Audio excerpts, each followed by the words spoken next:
Nagulat si Austin nang mapagtanto kung sino ang babaeng nahiga sa kanyang hita. Kagagaling niya lang sa trabaho at kaagad na naupo sa sala upang saglit sanang magmuni-muni bago umakyat para makatulog. Hindi niya na binuksan ang ilaw dahil saglit lang siyang uupo roon. Kaya ilang saglit ay hindi niya inaasahang darating ang yaya ng anak at naupo sa sofa. Hindi nito napansin ang presensya niya at nahiga doon kalaunan. Ngunit ngayon ay nakapwesto ang ulo nito sa mismong hita niya. Hindi niya ito ginising. Hinayaan niya ang babae roon. Natitiyak niyang pagod ito sa kakaalaga sa kanyang anak. Kaya lang, hindi niya maiwasang pagmasdan nito habang nakapikit ang mga talukap ng mga mata nito. Maganda ang dalaga. Naiusal niya sa sarili.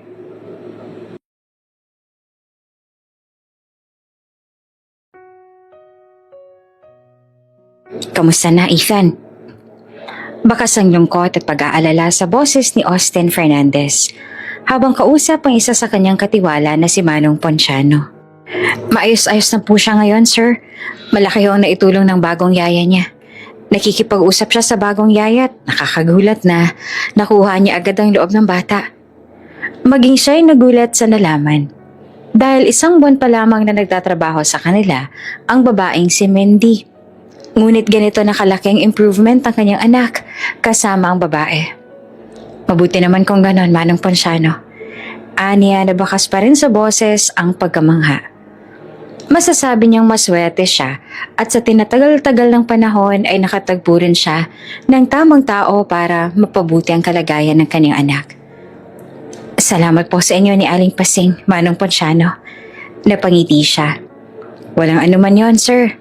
Para ko na ring sariling apo itong si Ethan. Gusto ko rin na pinapaligiran siya ng mga mabubuting tao. Hindi madali yung pinagdaanan ng bata. Gusto naming lahat na makabalik ang mga magagandang ngiti ni Ethan. Natigilan siya sa huling sinabi ni Manong Ponciano.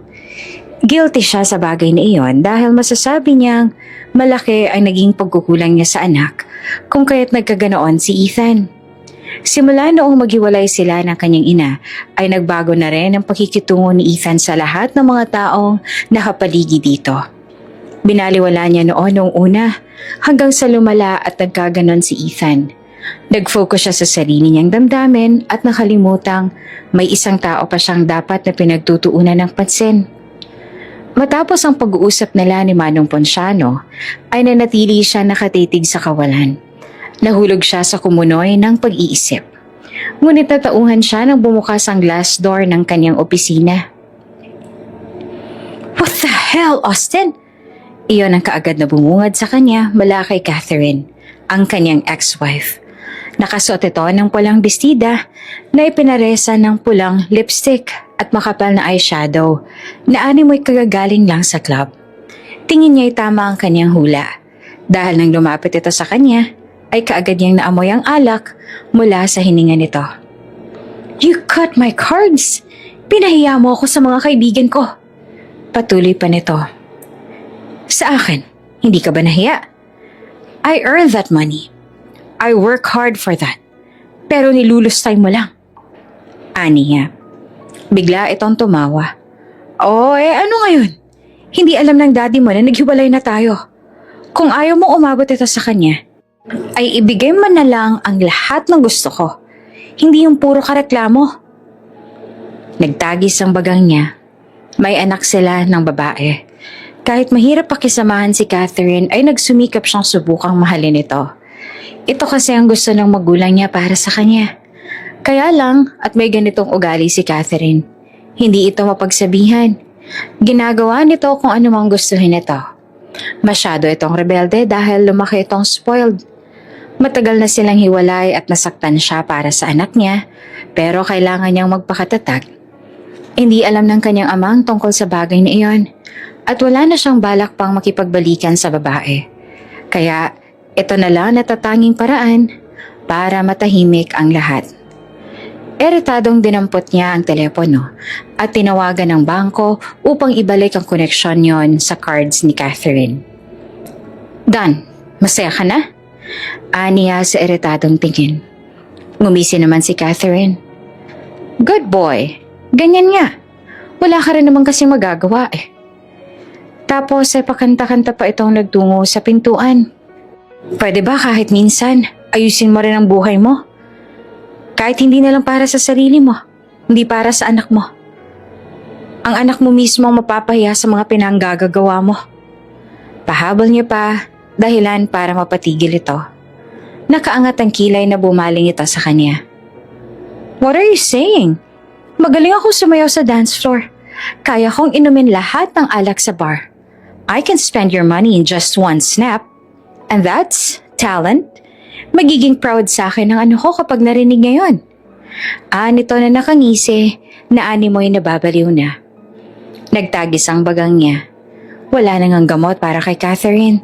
Talagang sira na ang utak nito. Doon niya napagtanto ang lahat.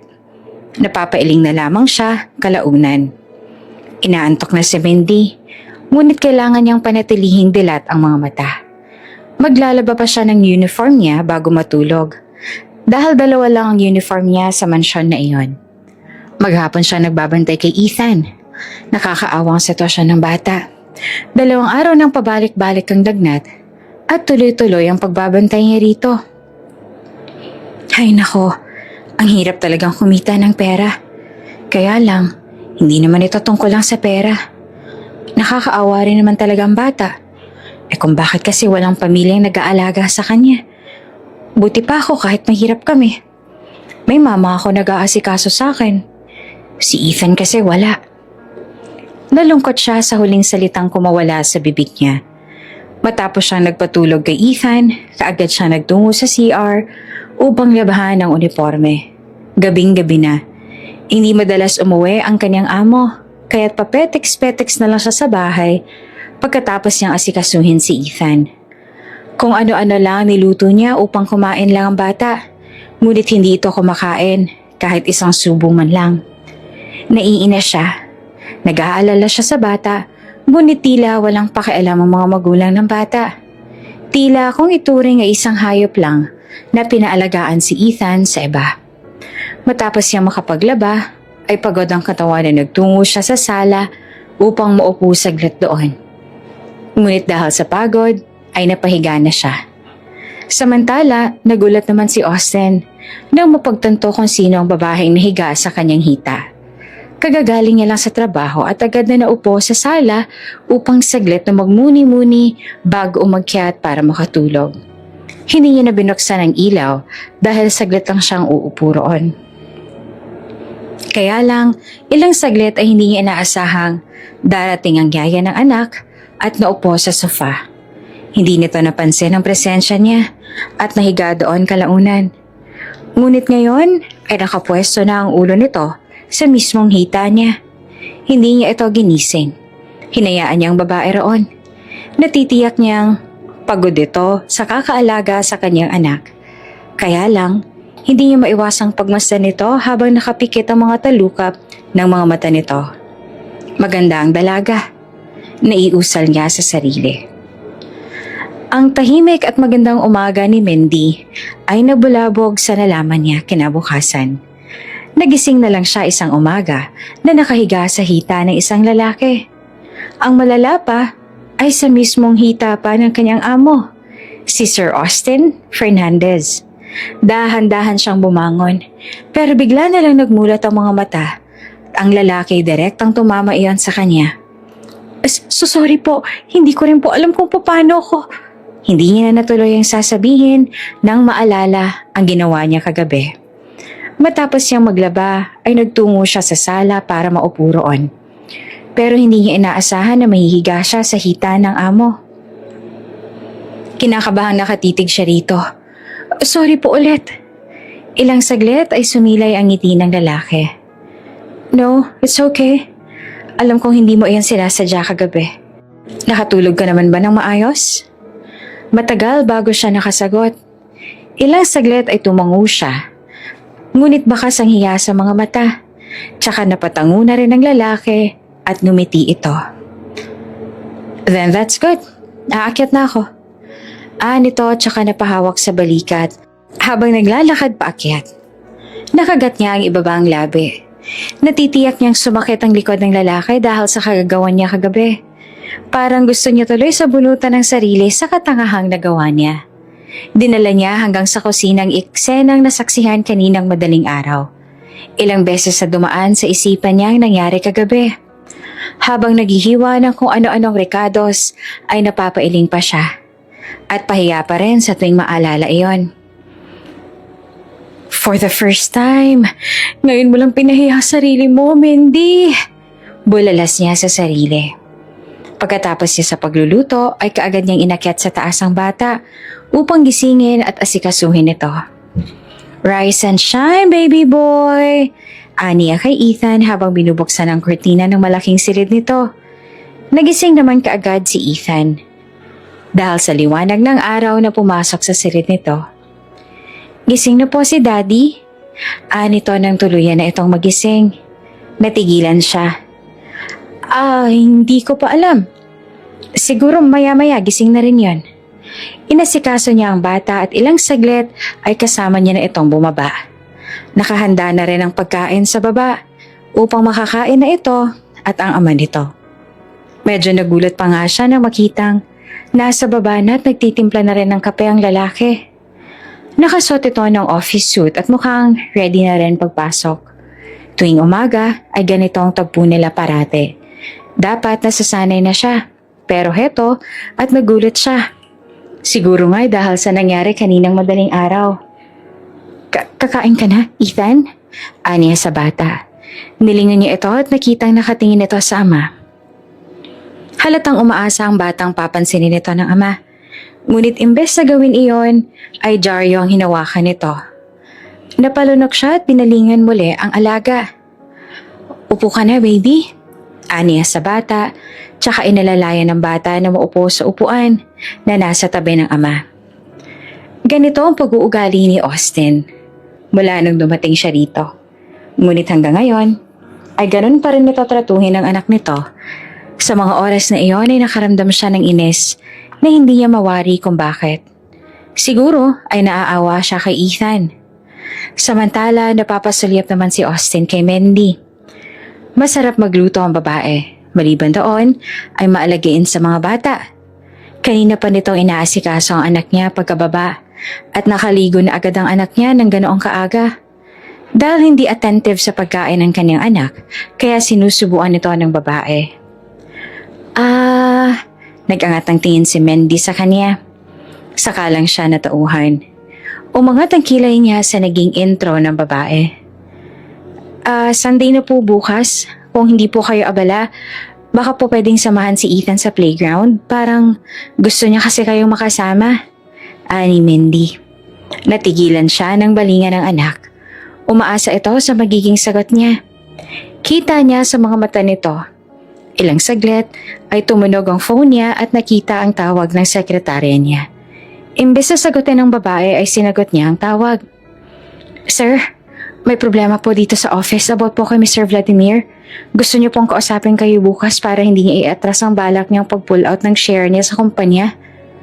Ani ng sekretary niya sa kabilang linya. Okay. Isat mo ang meeting naming dalawa bukas. Ani niya na may pag-aalinlangan sa boses. Tapos niya sa tawag ay nagtama ang mga mata nila ni Mindy. Narinig ito ang usapan nila at alam na kaagad nito magiging sagot niya. Kaagad na nagbawi ng tingin si Mindy sa kanya at bumaling sa anak niya. Bukas ibibila kita ng cotton candy sa park. Pwede rin naman tayong dalawa na lang maglaro. Dali natin yung mga laruan mo. Maraming mga bata sa park bukas. Makikipaglaro tayo sa kanila katulad ng nakaraan. Kinausap na ni Mindy ang anak niya at kita niya ang pagtango ng bata. Nagigilty siya pero wala siyang magagawa. Emergency iyon. At isa sa malalaking investor ng kumpanya, si Mr. Vladimir. Panay ang sulyap niya sa kanyang anak kasama si Mindy bago siya umalis. Hanggang sa mga oras na yon, ay guilt ang kumakain sa sistema niya. Medyo aburido siya na makapasok sa office. Dumagdag sa init ng kanyang ulo ang pagdating ni Catherine. I wanna buy a car. Kaya lang need ng authorization mo. Nito na nakangisi sabay pakita ng papeles. Kumunot ang noon niya. Pero kabibili mo lang ng Lambo last year. Nagtaas ang kilay ang babae. And so, hindi ba pwedeng bumuli ulit? Gusto ko naman ng bago, nagsasawa na ako ron sa Lambo ko. Nagbitiw siya ng sarkastikong ngisi. Then tell your dad to buy you one. After all, we are strangers now.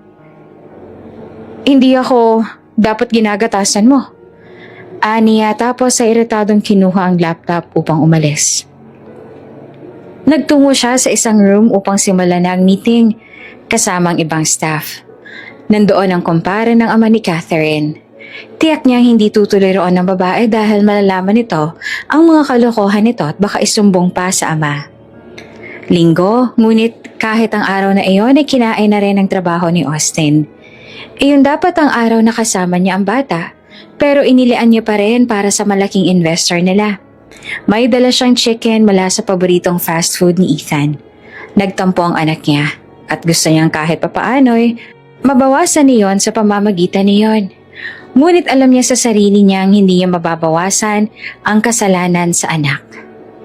Bumuntong hininga siya at nag-ipon ng lakas bago umakyat at nagtungo sa silid ng anak. Ngunit naabutan niyang nakatulog na ang bata katabi si Mindy. Nakasuot ng pangtulog na Pokemon design ng kanyang anak. Nawala man siya sa tabi ng bata, ngunit nandoon naman ang babae upang punan iyon. At nagpapasalamat siya rito dahil doon. Ilang saglit ay nagulat siya nang biglang magising ang babae. Maging ito ay nagulat nang malaman na nandun siya sa pinto. Good evening po. Nakatulog na po si Ethan. Hindi niya na po kayo nahintay. Ani Mindy. Tumango siya at ngumiti. Ayos lang. Akmang lalabas ng babae nang bigla siya nagsalita. Salamat sa pagsama sa anak ko. Ani at binalingan ito. Tumango ito.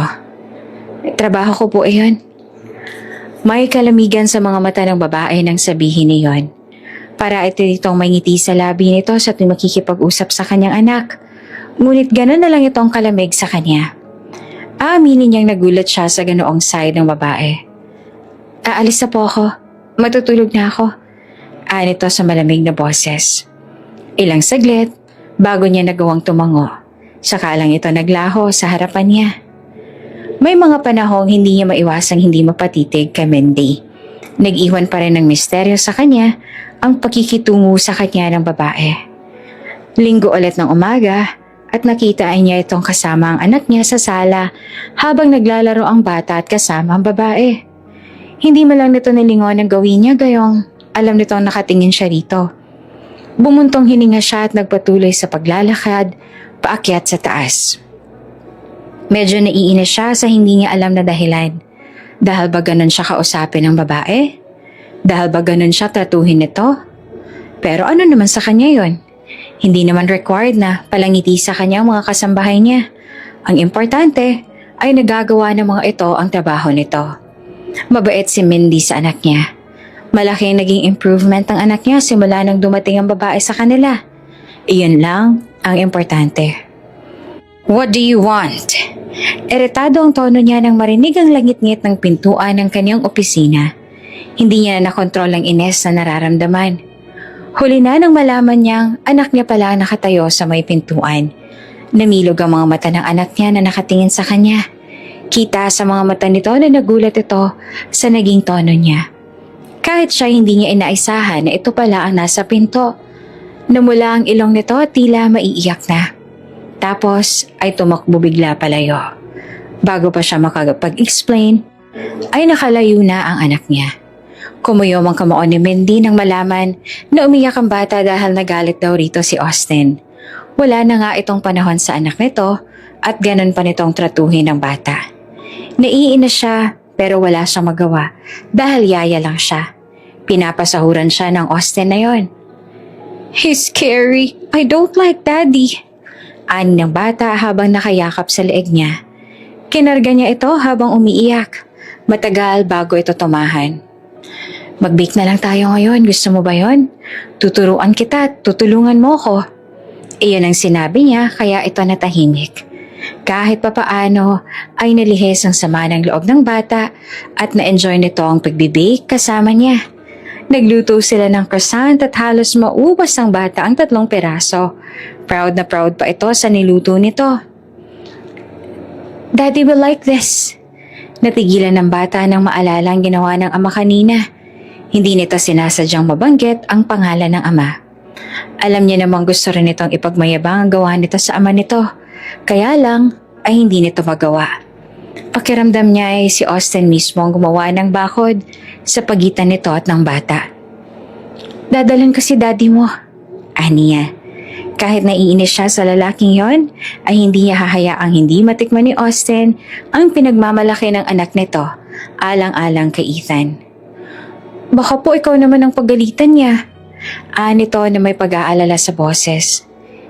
"Hindi siya magagalit, sinisiguro ko." Aniya at nagbitiw ng magaang ngiti sa bata. Sa isipan niya, subukan lang nito at baka masagot niya ito nang wala sa oras. Hindi niya alam kung gano'n na lang ito kamahalang kumpanya nito para piliin iyon kesa sa anak nito na sarili nitong kadugo. Mas dumagdag sa init ng ulo niya ang ideyang iyon.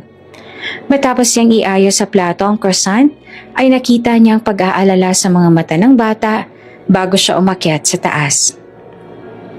"Ibibigay ko na sa daddy mo. Ayos lang, matutuwa siya dito." Ani at nagbitaw ng tipid ng ngiti sa bata. Saka siya umakyat nang makarating na sa mismong pintuan ng office ay kaagad siyang kumatok ng 3 beses.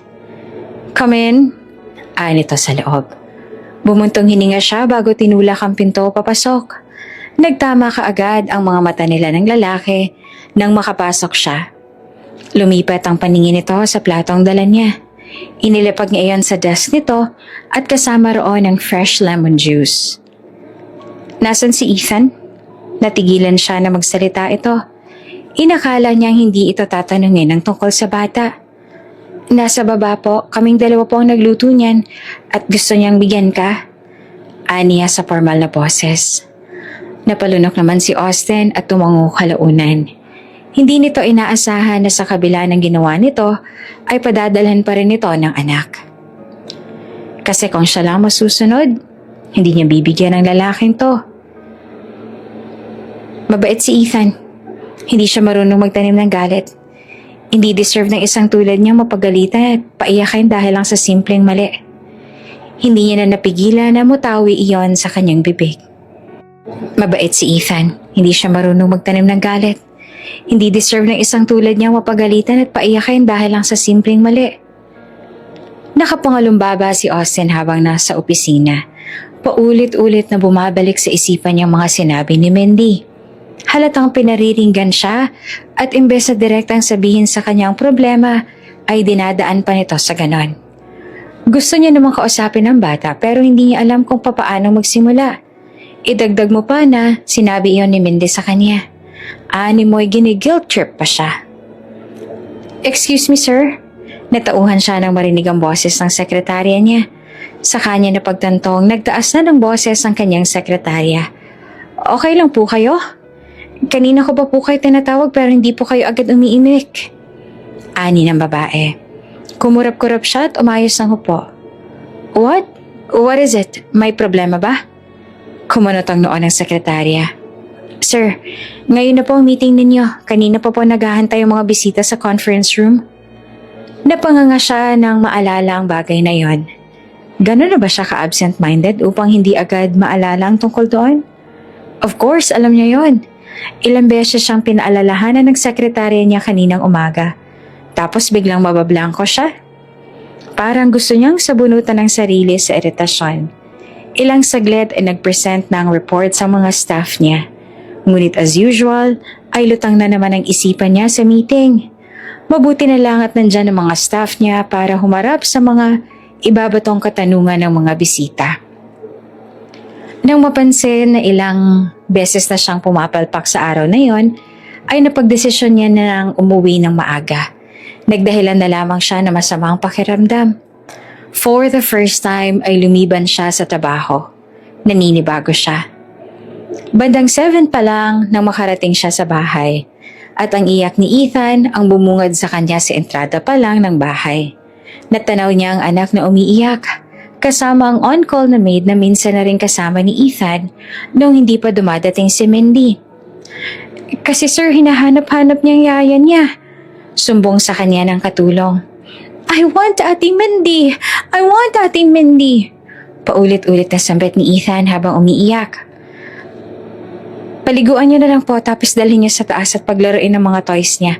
Sigurado makakalimutan niya rin at malilibang. Kapag pagod na, makakatulog din yan tsaka kalaunan. Niya naman sa katulong. Sige po, susubukan ko po. Ani ng katulong. Tsaka dumiretso na siya sa taas at nagsimula ng ayusin ang mga papel na aasikasuhin niya sa gabing yon. Maaga siyang umuwi at pinili na lang na dalhin ang mga trabahong dapat sanang gawin sa opisina. Mga bandang 10:00 na ng gabi natapos, dumiretso siya sa silid ng anak. Umaasang tulog na ito. Ngunit naabutan niyang gising pa rin ang bata. I want Ate Mindy! I want Ate Mindy! Nito habang nakasiksik sa sulok. Pagpasok niya ay binalingan kaagad siya ng katulong ng may pag-aalala. Hindi nito napatulog ang bata at nakakapanibago iyon dahil dati hindi naman sila nahihirapan sa pagpapatulog kay Ethan. Kanina pa siya riyan, sir. Tapos yung maligo at nabihisan na natili na siya riyan. Ihintay niya raw po si yaya niya. Sabi ko nga sa kanya bukas pang balik nun ayaw niya po talagang makinig. Hindi daw siya matutulog hanggat hindi iyong si Mindy ang kasama niya. Mahabang paliwanag ng katulong. Kita naman sa babaeng ginawa na nga nito ang lahat na magagawa, ngunit talagang matigas ang kaniyang anak. Hindi ito papatinag at gagawin nito ang gusto nito. Manang-mana ito sa ex-wife niya kaya hirap siyang kausapin nito. Wala siyang magagawa. Day off ni Mindy. Hindi naman pwedeng wala itong day off at may day off ng iba. Kung pwede nga sanang wala itong day off, lalo pat hirap siya sa anak niya. Nahihiya siyang isipin na minsan, mismong anak niya ay hindi niya makausap at maintindihan. Pakiramdam niya ay failure siya pagdating sa bagay na yon. Ako na pong bahala, aniya sa katulong. Nagtaka naman ang katulong sa sinabi niya. Alam nitong hirap din siya sa pakikipag-usap sa anak niya, kaya pinagdududahan nito ang kanyang sinabi. Kita sa mukha nitong wala itong bilib sa kanya. Siya mismo nagsuot ng jacket nito at naglagay ng slippers nito. Tara, puntahan na natin siya. Aniya sa anak. Sakalang tila nagliwanag ang mga mata nito nang sabihin niya iyon. Ilang saglit ay natagpuan niya ang sariling nasa loob ng sasakyan kasama ang bata. Nasa daan pa lang ay panay na ang silip ng bata sa labas ng bintana na mong hindi ito makapaghintay na makarating sa kinaroroonan ng taong kailangan nito. Nasasaktan din siya at the same time dahil siya ang ama pero hindi siya gusto nitong makasama. May mga bagay na hindi niya nagawa para sa anak niya na ibang tao ang gumagawa. Ilang saglit ay narating nila ang bahay ng taong sadya nila. Ang gulat sa mga mata ng mga bumungad sa kanya, si Mindy, nakatayo roon at hindi makapaniwalang nandun sila ngayon. Ate Mindy! Sigaw ni Ethan sabay sugod ng yakap sa paboritong yaya nito. Paano niyo? Nito at hindi pa rin makapaniwala. Nasa resume mo ang address mo nung nag-apply ka. Sagot niya sa nagugulahang dalaga. Saka lamang nasagot ang katanungang gumugulo sa isipan nito. Hindi na ito nagreklamo nang pumasok kaagad ang kanyang anak. Wala na rin itong choice kundi hayaan ito sa gusto nito. Sakalang mahimbing na nakatulog ang anak niya matapos makatabi ang paboritong yaya nito. Nasa sofa siya at nakahiga at nakatingin lang sa kisame habang nakikiramdam sa paligid. Maliit ang bahay ng babae, ngunit malinis. Walang masyadong gamit at hindi pambabae ang design ng paligid. Masasabi niyang ang bahay na ito ay sumasalamin sa katauhan ni Mindy. Malamig at walang kabuhay-buhay. Ilang saglit napansin niyang lumabas mula sa silid si Mindy. May dala itong kumot at unan at naglakad patungo sa kanya. Natitiyak niyang para sa kanya ang unan at kumot na dala nito. Salamat. Pasensya na sa disturbo. Aniya. Tumango ito. Ayos lang. Babalik na rin ako sa inyo bukas. Parte na rin ito ng trabaho ko. Tsaka agad siyang tinalikuran bago pa man siya makapagsalita ulit. Tila parati nitong pinipigilan na pahabain pa ang usapan nila. Napabuntong hininga na lamang siya at sinundan nito ng tingin. Nagulat si Mindy nang bigla na lang magyaya si Austin na lumabas kasama ang bata. Noong nakaraan ay parang abalang-abala ito sa parating nakakatanggap ng rejection ng anak nito. Tapos ngayon, ito pa mismo ang nagyaya na lumabas sila. Nakakagulat ngunit masaya siya para sa bata. Ate Mindy, gusto ko noon. Itinuro ni Ethan ang malaking Pokemon na stuffed toy. Alam niyang gustong-gusto nito ang karakter na yon sa isang cartoons. Kaya lang, hindi nila pwedeng bilhin lang iyon. Kailangan nilang sumali sa baril-barilan para makuha iyon. Nagsisilbing premyo kasi ang stuffed toy na iyon para sa mga mananalo. Hindi siya magaling sa bagay na iyon, pero susubukan niya para sa bata. Subukan natin. Mahinang sabi niya kay Ethan. Napatalon si Ethan. Yay! Sinubukan niyang patamaan ng target para makakuha ng premyo. Ngunit hirap siya na tamaan iyon. Ilang beses siyang sumubok pero bigo siya sa huli.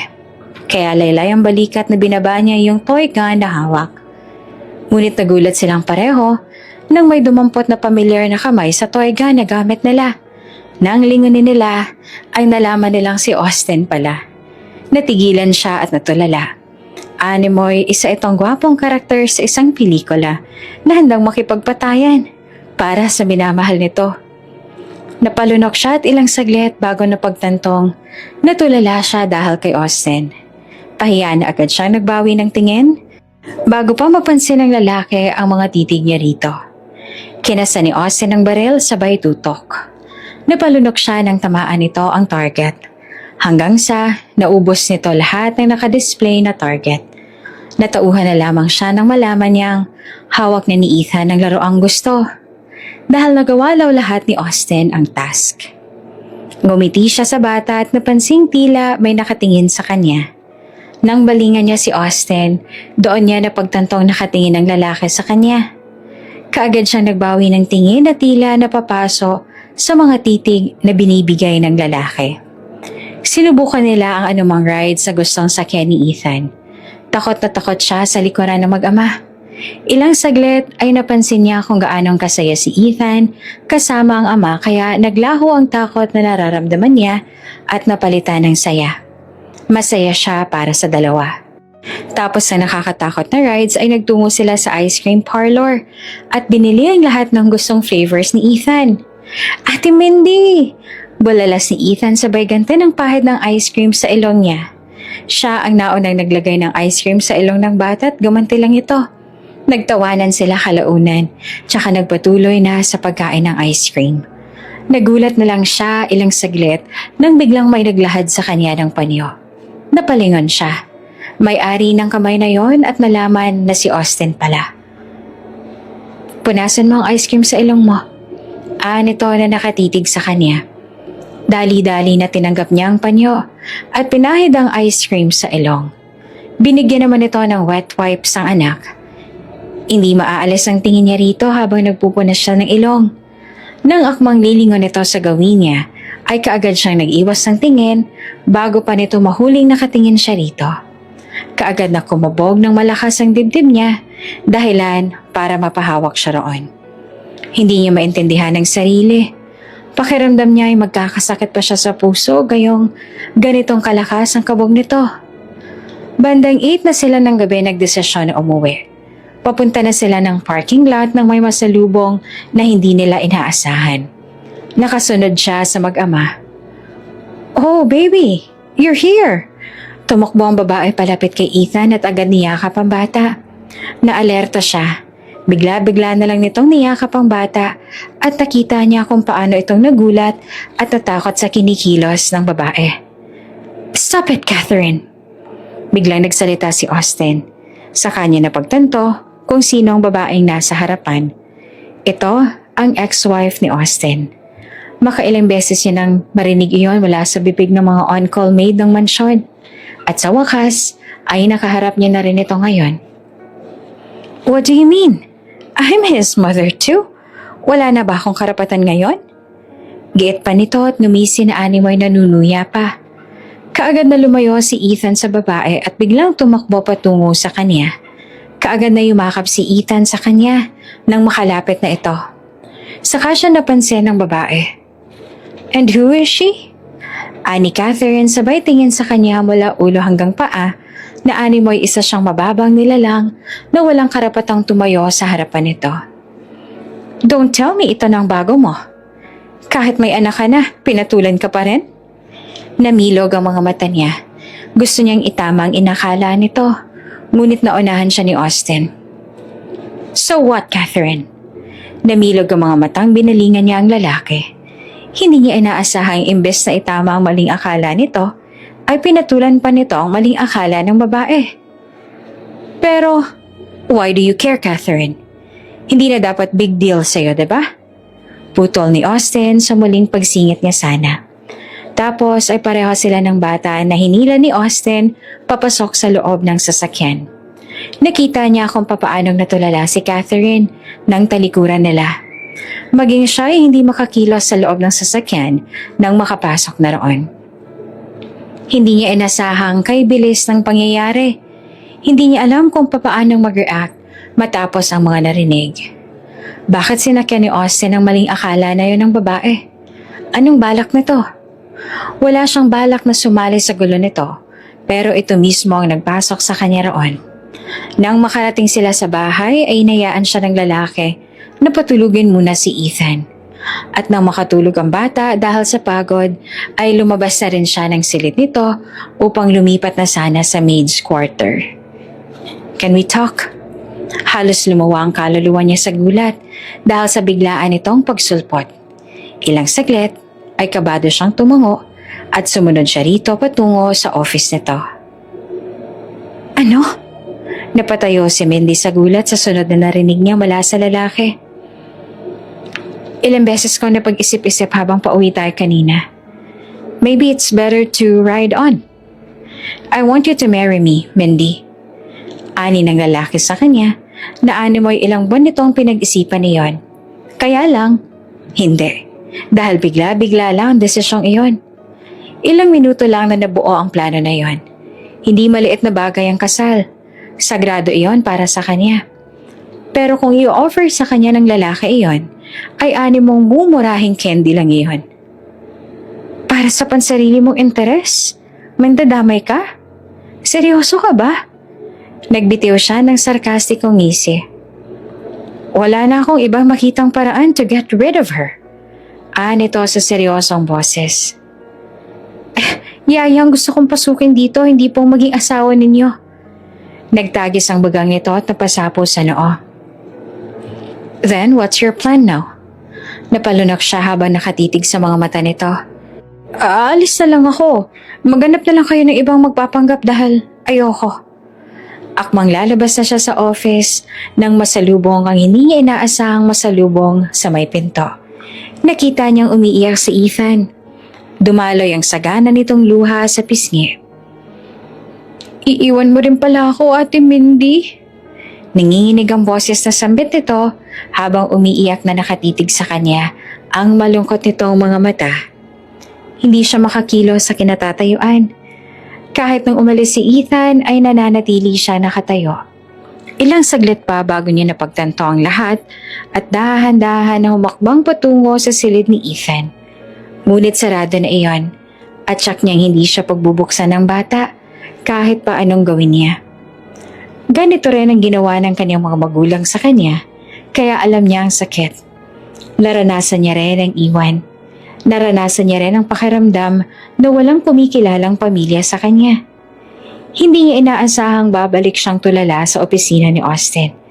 Maging ang lalaki ay nagulat sa biglaang pagbabalik niya sa opisina nito. "Akin ang kontrata. Pipirmahan ko na." Niya na tila wala sa sarili. "Gagawin mo dahil sa anak ko?" Iritadong binalingan niya ang lalaki. Ngunit may iritasyon pa din sa mga mata nito. "Di ba ito naman ang gusto mo?" Niya. Pero gusto ko may full consent mo. Hindi lang dahil sa anak ko. Ayokong siya pang sisihin mo sa huli." Ganti nito. parang gusto niyang matawa sa sinasabi nito. Hindi ako ganun. Gagawin ko at tatapusin ko kapag okay ng lahat. Aniya. Tahimik na nagkapirmahan sila ng kontrata. Aaminin niyang dahil nga sa bata kaya niya gagawin ito. Masyadong malambot ang puso niya pagdating sa mga katulad ni Ethan. Siguro dahil nakikita niya ang sarili niya rito. Ngayong pinasok niya na ang mundo ni Austin ay natitiyak niyang mahihirapan na siyang kumawala roon. Ngunit umaasa siyang may tamang panahon para roon. Sa ngayon, ito na lang muna ang nakikita niyang paraan para manatili sa tabi ng bata. Hindi niya ito iiwan hanggat hindi pa ito handa. Araw ng Miyerkules ang day off niya. Ginugol niya ang buong araw niya sa paghahanap ng impormasyon tungkol sa ex-wife ni Austin. Matagal na itong hiwalay at si Austin pero in a relationship pa rin ang dalawa sa mga article na nakalap niya. Nagpapasalamat siya at natapos niya ang 2 years ng IT. Kaya kahit papaano ay alam niya ang mga pasikot-sikot para makuha ang mga kailangang impormasyon. Napagdesisyonan niyang doon na lamang ibuhos ang inis niya sa babaeng iyon. Oras na natapos ang responsibilidad niya sa mag-ana, ay hahanap siya ng matinong trabaho. Ang walang niyang to. Naibalalas niya nang may makuha siyang kahindik-hindik na informasyon sa data na nakuha niya. Inabando na nito ang anak tapos ay naging lasinggera. Ang mas malala pa ay ginagatasan nito si Austin sa kabila ng kasalanang nagawa nito sa pamilya. Natunto niya ang isang comment mula sa kakilala ng babae. Stalker na kung stalker, pero kailangan niya may malaman sa babae upang may panglaban siya sa oras na ginipit siya nito. From Pixie Dust. Alam niyo ba, involved din ang daddy niyo roon sa isang issue sa human trafficking? From Point Zero. Hindi naman daw yung totoo. Namilog ang mga mata niya sa nabasa niyang iba pang comment sa picture ng pamilya ni Catherine. Tuloy at napilitan siyang kontakin ang hacker niyang kaibigan noon sa college. Oh, naboard ka na ba sa pagiging yaya mo at naisip mo ulit akong guluhin? Ani ng kaibigan niyang si Jorex sa kabilang linya. Bigay ko sa'yo lahat ng sasahurin ko sa buwan na to. Kumalap ka ng impormasyon tungkol sa pamilya ng babaeng ipapadala ko sa'yo. Aniya tapos ay ibinigay niya ang buong pangalan ni Catherine. Magkano naman? 5,000. Nito na may paingos pa. 20k sahod ko rito. Ano naman ang gagawin ko dyan? Ang liit naman ng 20k. Nito na natawa pa. Ibibigay ko kay Shakira ang love letter mo. Narinig niya ang pagmumura ni Jorex sa kabilang linya nang bagitin niya ang tungkol doon. Kaibigan niya rin si Shakira noong college. May crush itong si Jorex kay Shakira kaya lang may boyfriend na ngayon si Shakira. Gumawa ng love letter si Jorex na napulot niya nang mahulog ito. Kaya ngayon, may panakot na siya kay Jorex. Oh hala, isan mo na. Ikaw talaga.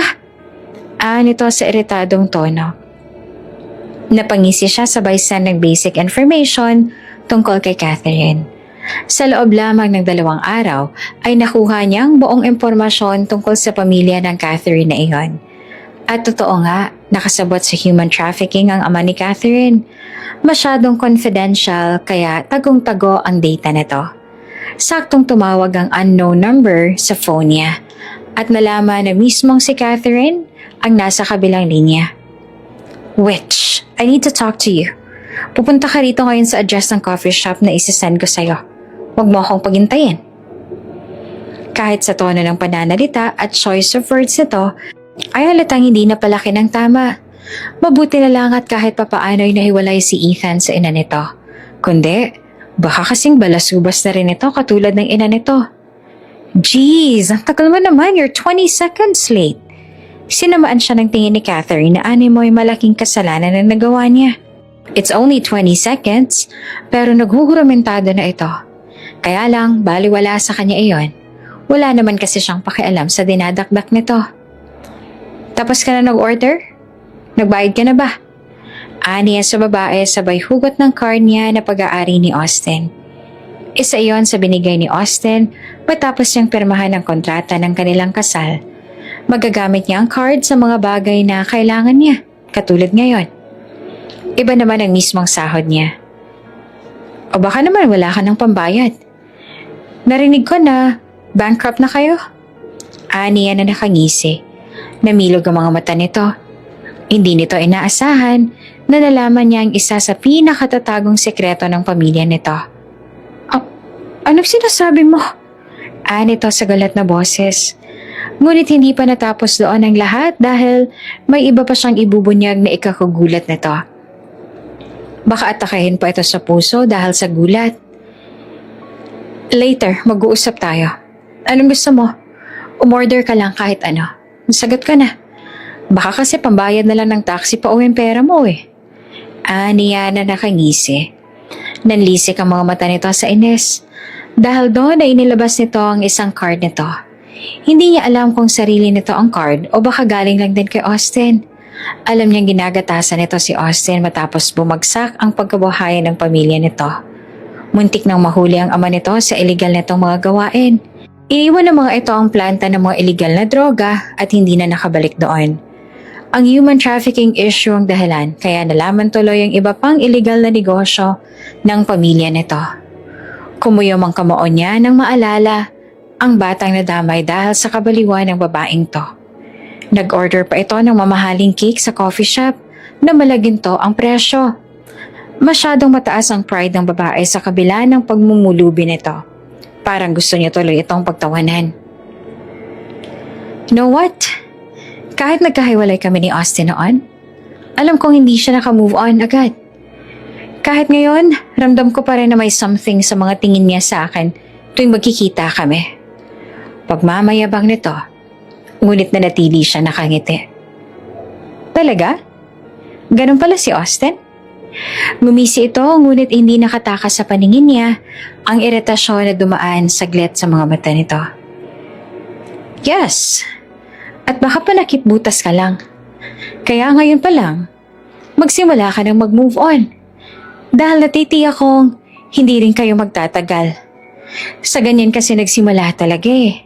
Medyo cliché na kaya nahuhulaan ko na. Nito na may panunuya pa sa ngisi. Hindi niya pa rin maalis ang ngiti niya. Ipapakita niyang hindi siya natitinag kahit iritado na rin siya. Don't worry, mabuti naman akong tao. Tumagal man kami o hindi, ayos lang. Problema na kasi namin yung dalawa. And by the way, aalagaan ko rin ang maayos ang anak mo. Palalakihin ko siyang mabuti upang hindi maging katulad mo. Niya rito at ngumiti. Tapos, may kinuha siyang folder mula sa bag niya. Lahat ng kasamaan ng pamilya niya sa mother's side ay hindi niya susundan.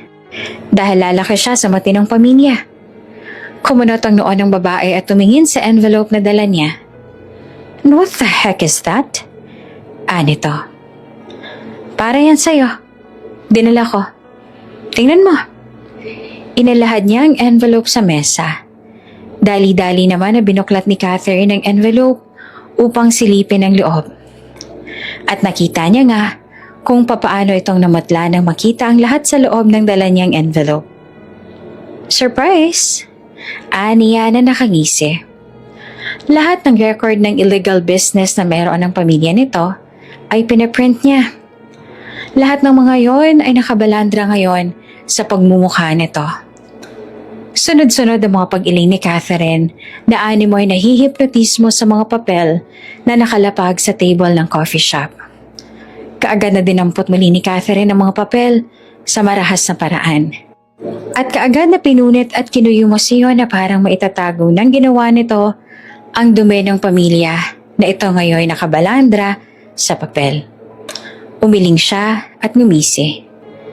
Dahil check niyang drug user din si Catherine, alam niyang hindi na maayos ang takbo ng utak nito. Hindi na dapat ito pinapatulan. Kaya lang ay gusto niyang baliwin pa ito sa pamamagitan niyon. Wala siyang pakialam kung mabaliw man ito o ano. Ang gusto niya ay pagbayaran nito sa ginawa nito sa pananakot at pag-iiskandalo sa harapan ni Ethan. Punitin mo.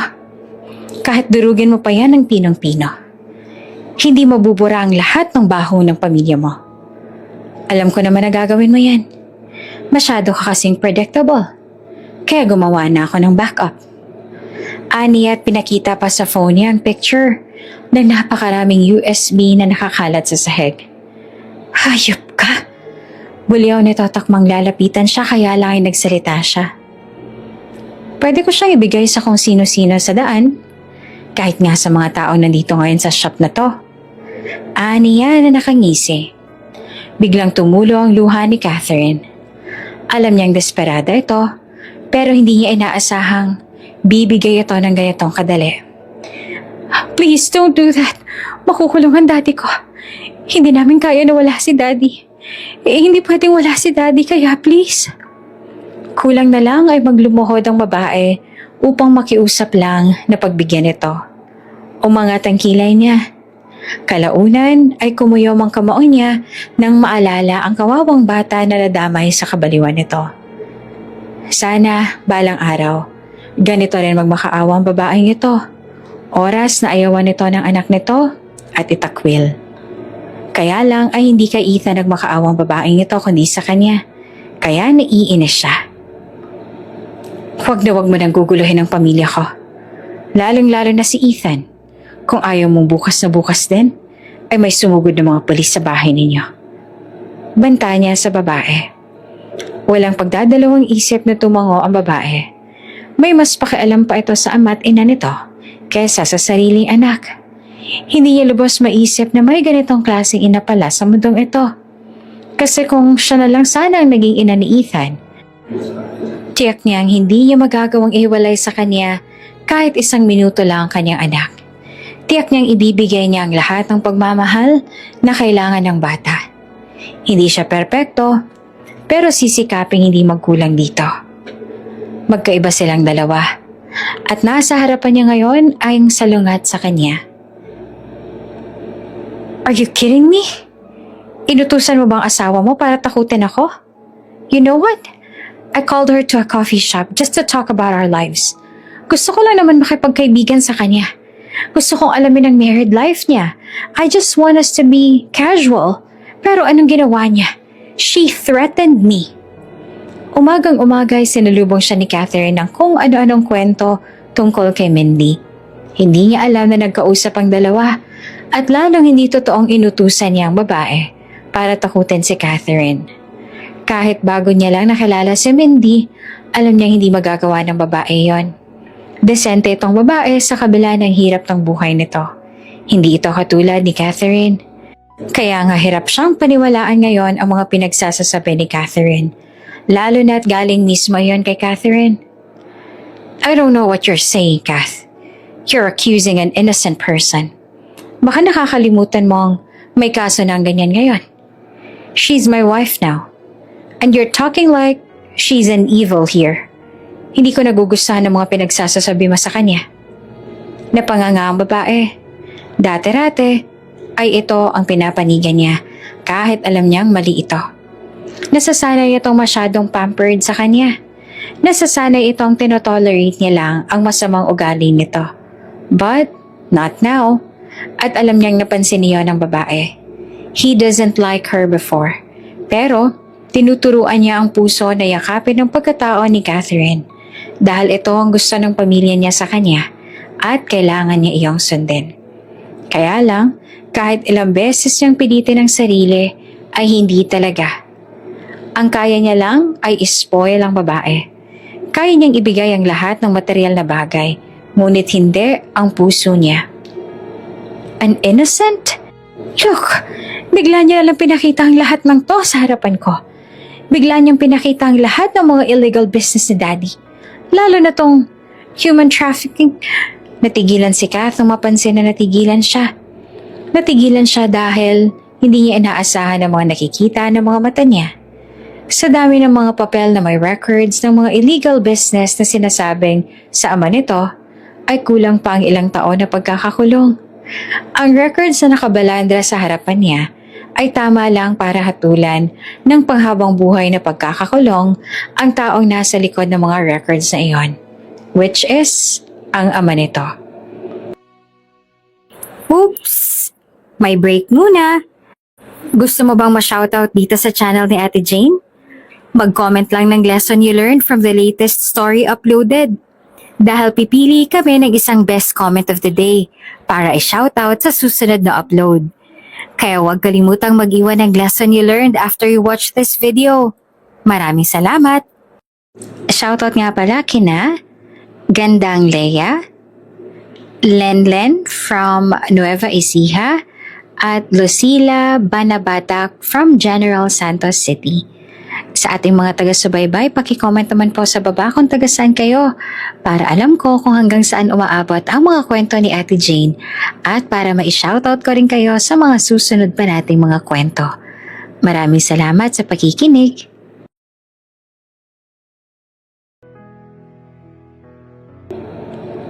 Bakit ngayon ko lang nalaman to? Niya na may gulat sa boses. Buong pag-aakala ng kanyang ama na malinis at buhay santong pamilya ng babae. Gayon lang tila nabuksan ng totoong pagkatao ng mga ito. Masahol pa ang mga ito sa hayop. Success siya sa mga bahong nagkalat sa table na yon. Baho ng pamilya ng babaeng nasa harap niya. Hindi totoo ito. Gawa-gawa niya lang ito. Huwag kang maniwala sa mga to. Hindi magagawa ni Daddy mga to. Kaagad nitong kinuha pabalik ang mga papel at tinapon ito sa table niya. Pinulot niya ang isang papel na naglalaman ng mga records sa mga taong niloko at binenta sa ibang bansa upang nakawan ng mga body organs. Hindi makatao ang mga pinagagagawa ng mga ito.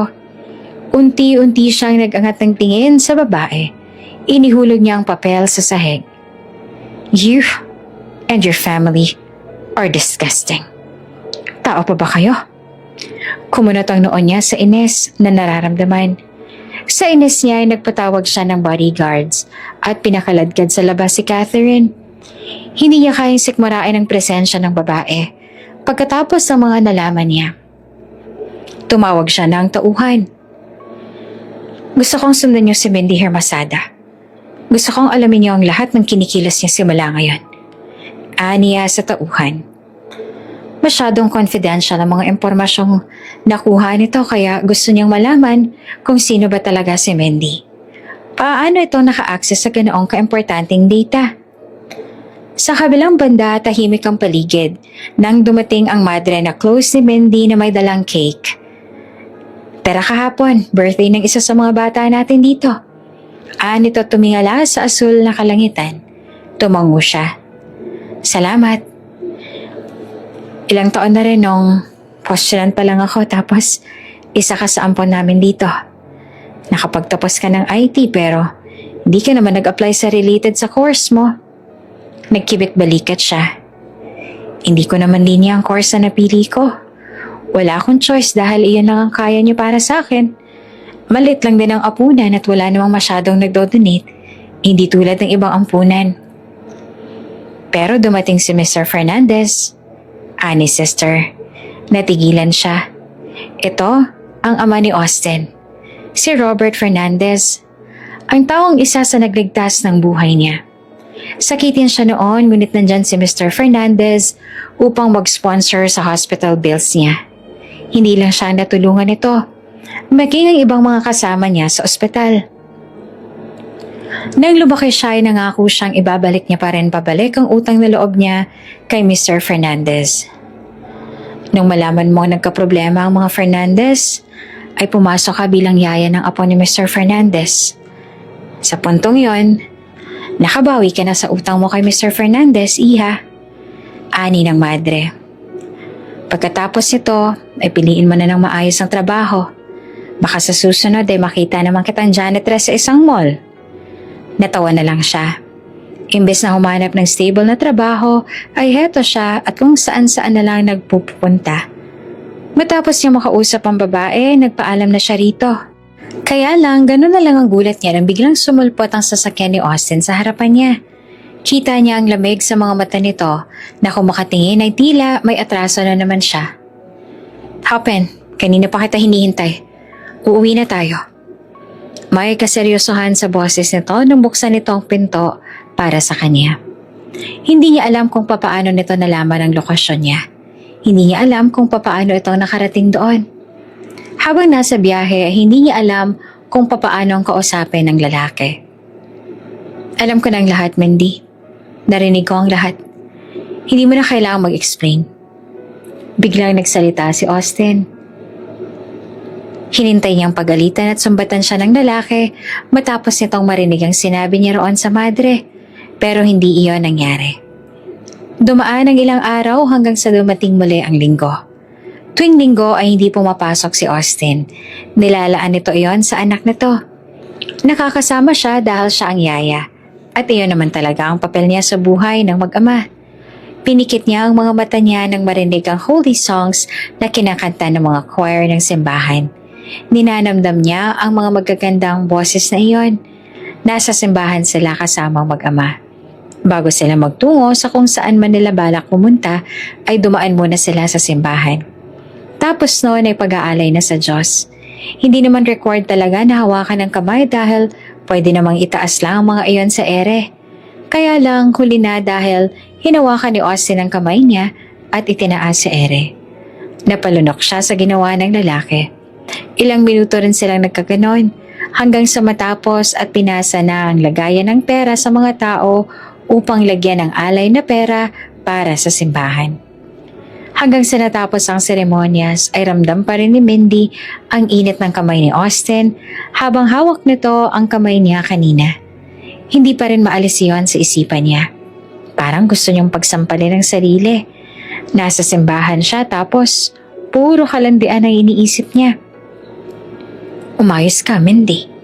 Naibulong niya sa sarili. Ha? Napatalan siya sa gulat na magsalita ang lalaki sa tabi niya. Hindi niya inasahang maririnig nito iyon. Wala. Ani at pahiyang na unang maglakad.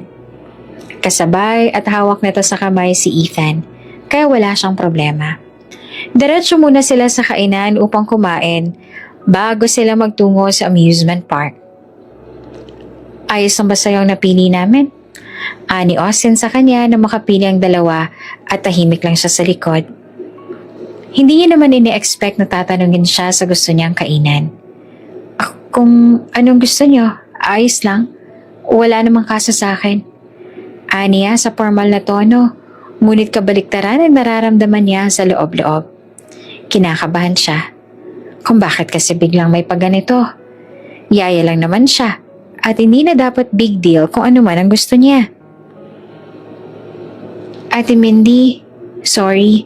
Dapat tinanong din namin ang gusto mong food. Okay lang po ba? Naisip namin ng seafood pero kung... Kaagad siyang umiling sa sinabi ng bata. Hindi, ayos lang talaga. Walang kaso sa akin, baby. Wala namang problema si ate. Kahit anong gusto niyo, okay lang. Upang makumbinsi ang bata ay ngumiti pa siya. Kaya lang nakatingin sa kanya si Austin at tila may nakakalokong ngisi pang nakabalatay sa labi. Napalunok siya at nagtataka kung bakit ganoon ang ekspresyon sa mukha nito. Ni mo'y natutuwa sa reaksyon niya ang lalaki. Okay lang daw sa kanya, baby. Tara na. Tapos binalingan ulit siya ni Austin. Kulang na lang ay hawakan siya ng lalaki sa kamay upang hilahin at hindi siya mahuli sa lakad ng dalawa. Masaya si Ethan nang makarating sa restaurant. In-order nito ang lahat ng gusto nito. Nang magsimula ng ihain ng orders nila, ay excited na rin ang bata. Kita ang ganado nitong pagkain. Tapos nun, dahan-dahan, uminom ka muna ng juice. Aniya sa bata, sabay abot ng baso ng pineapple juice dito. Hindi niya maiwasang hindi mapangiti habang pinagmamasdan ang mag-ama. Parang kailan lang, halos magmakaawa ang bata para bigyan ng kaunting atensyon ni Austin. Ngunit ngayon, ay heto at nakalaan ang buong araw na iyon para sa bata. Lahat ng atensyon ng ama ay nakasentro sa bata. Kaya hindi na siya magtataka kung bakit ganito na lang ang kislap ng mga mata ng bata.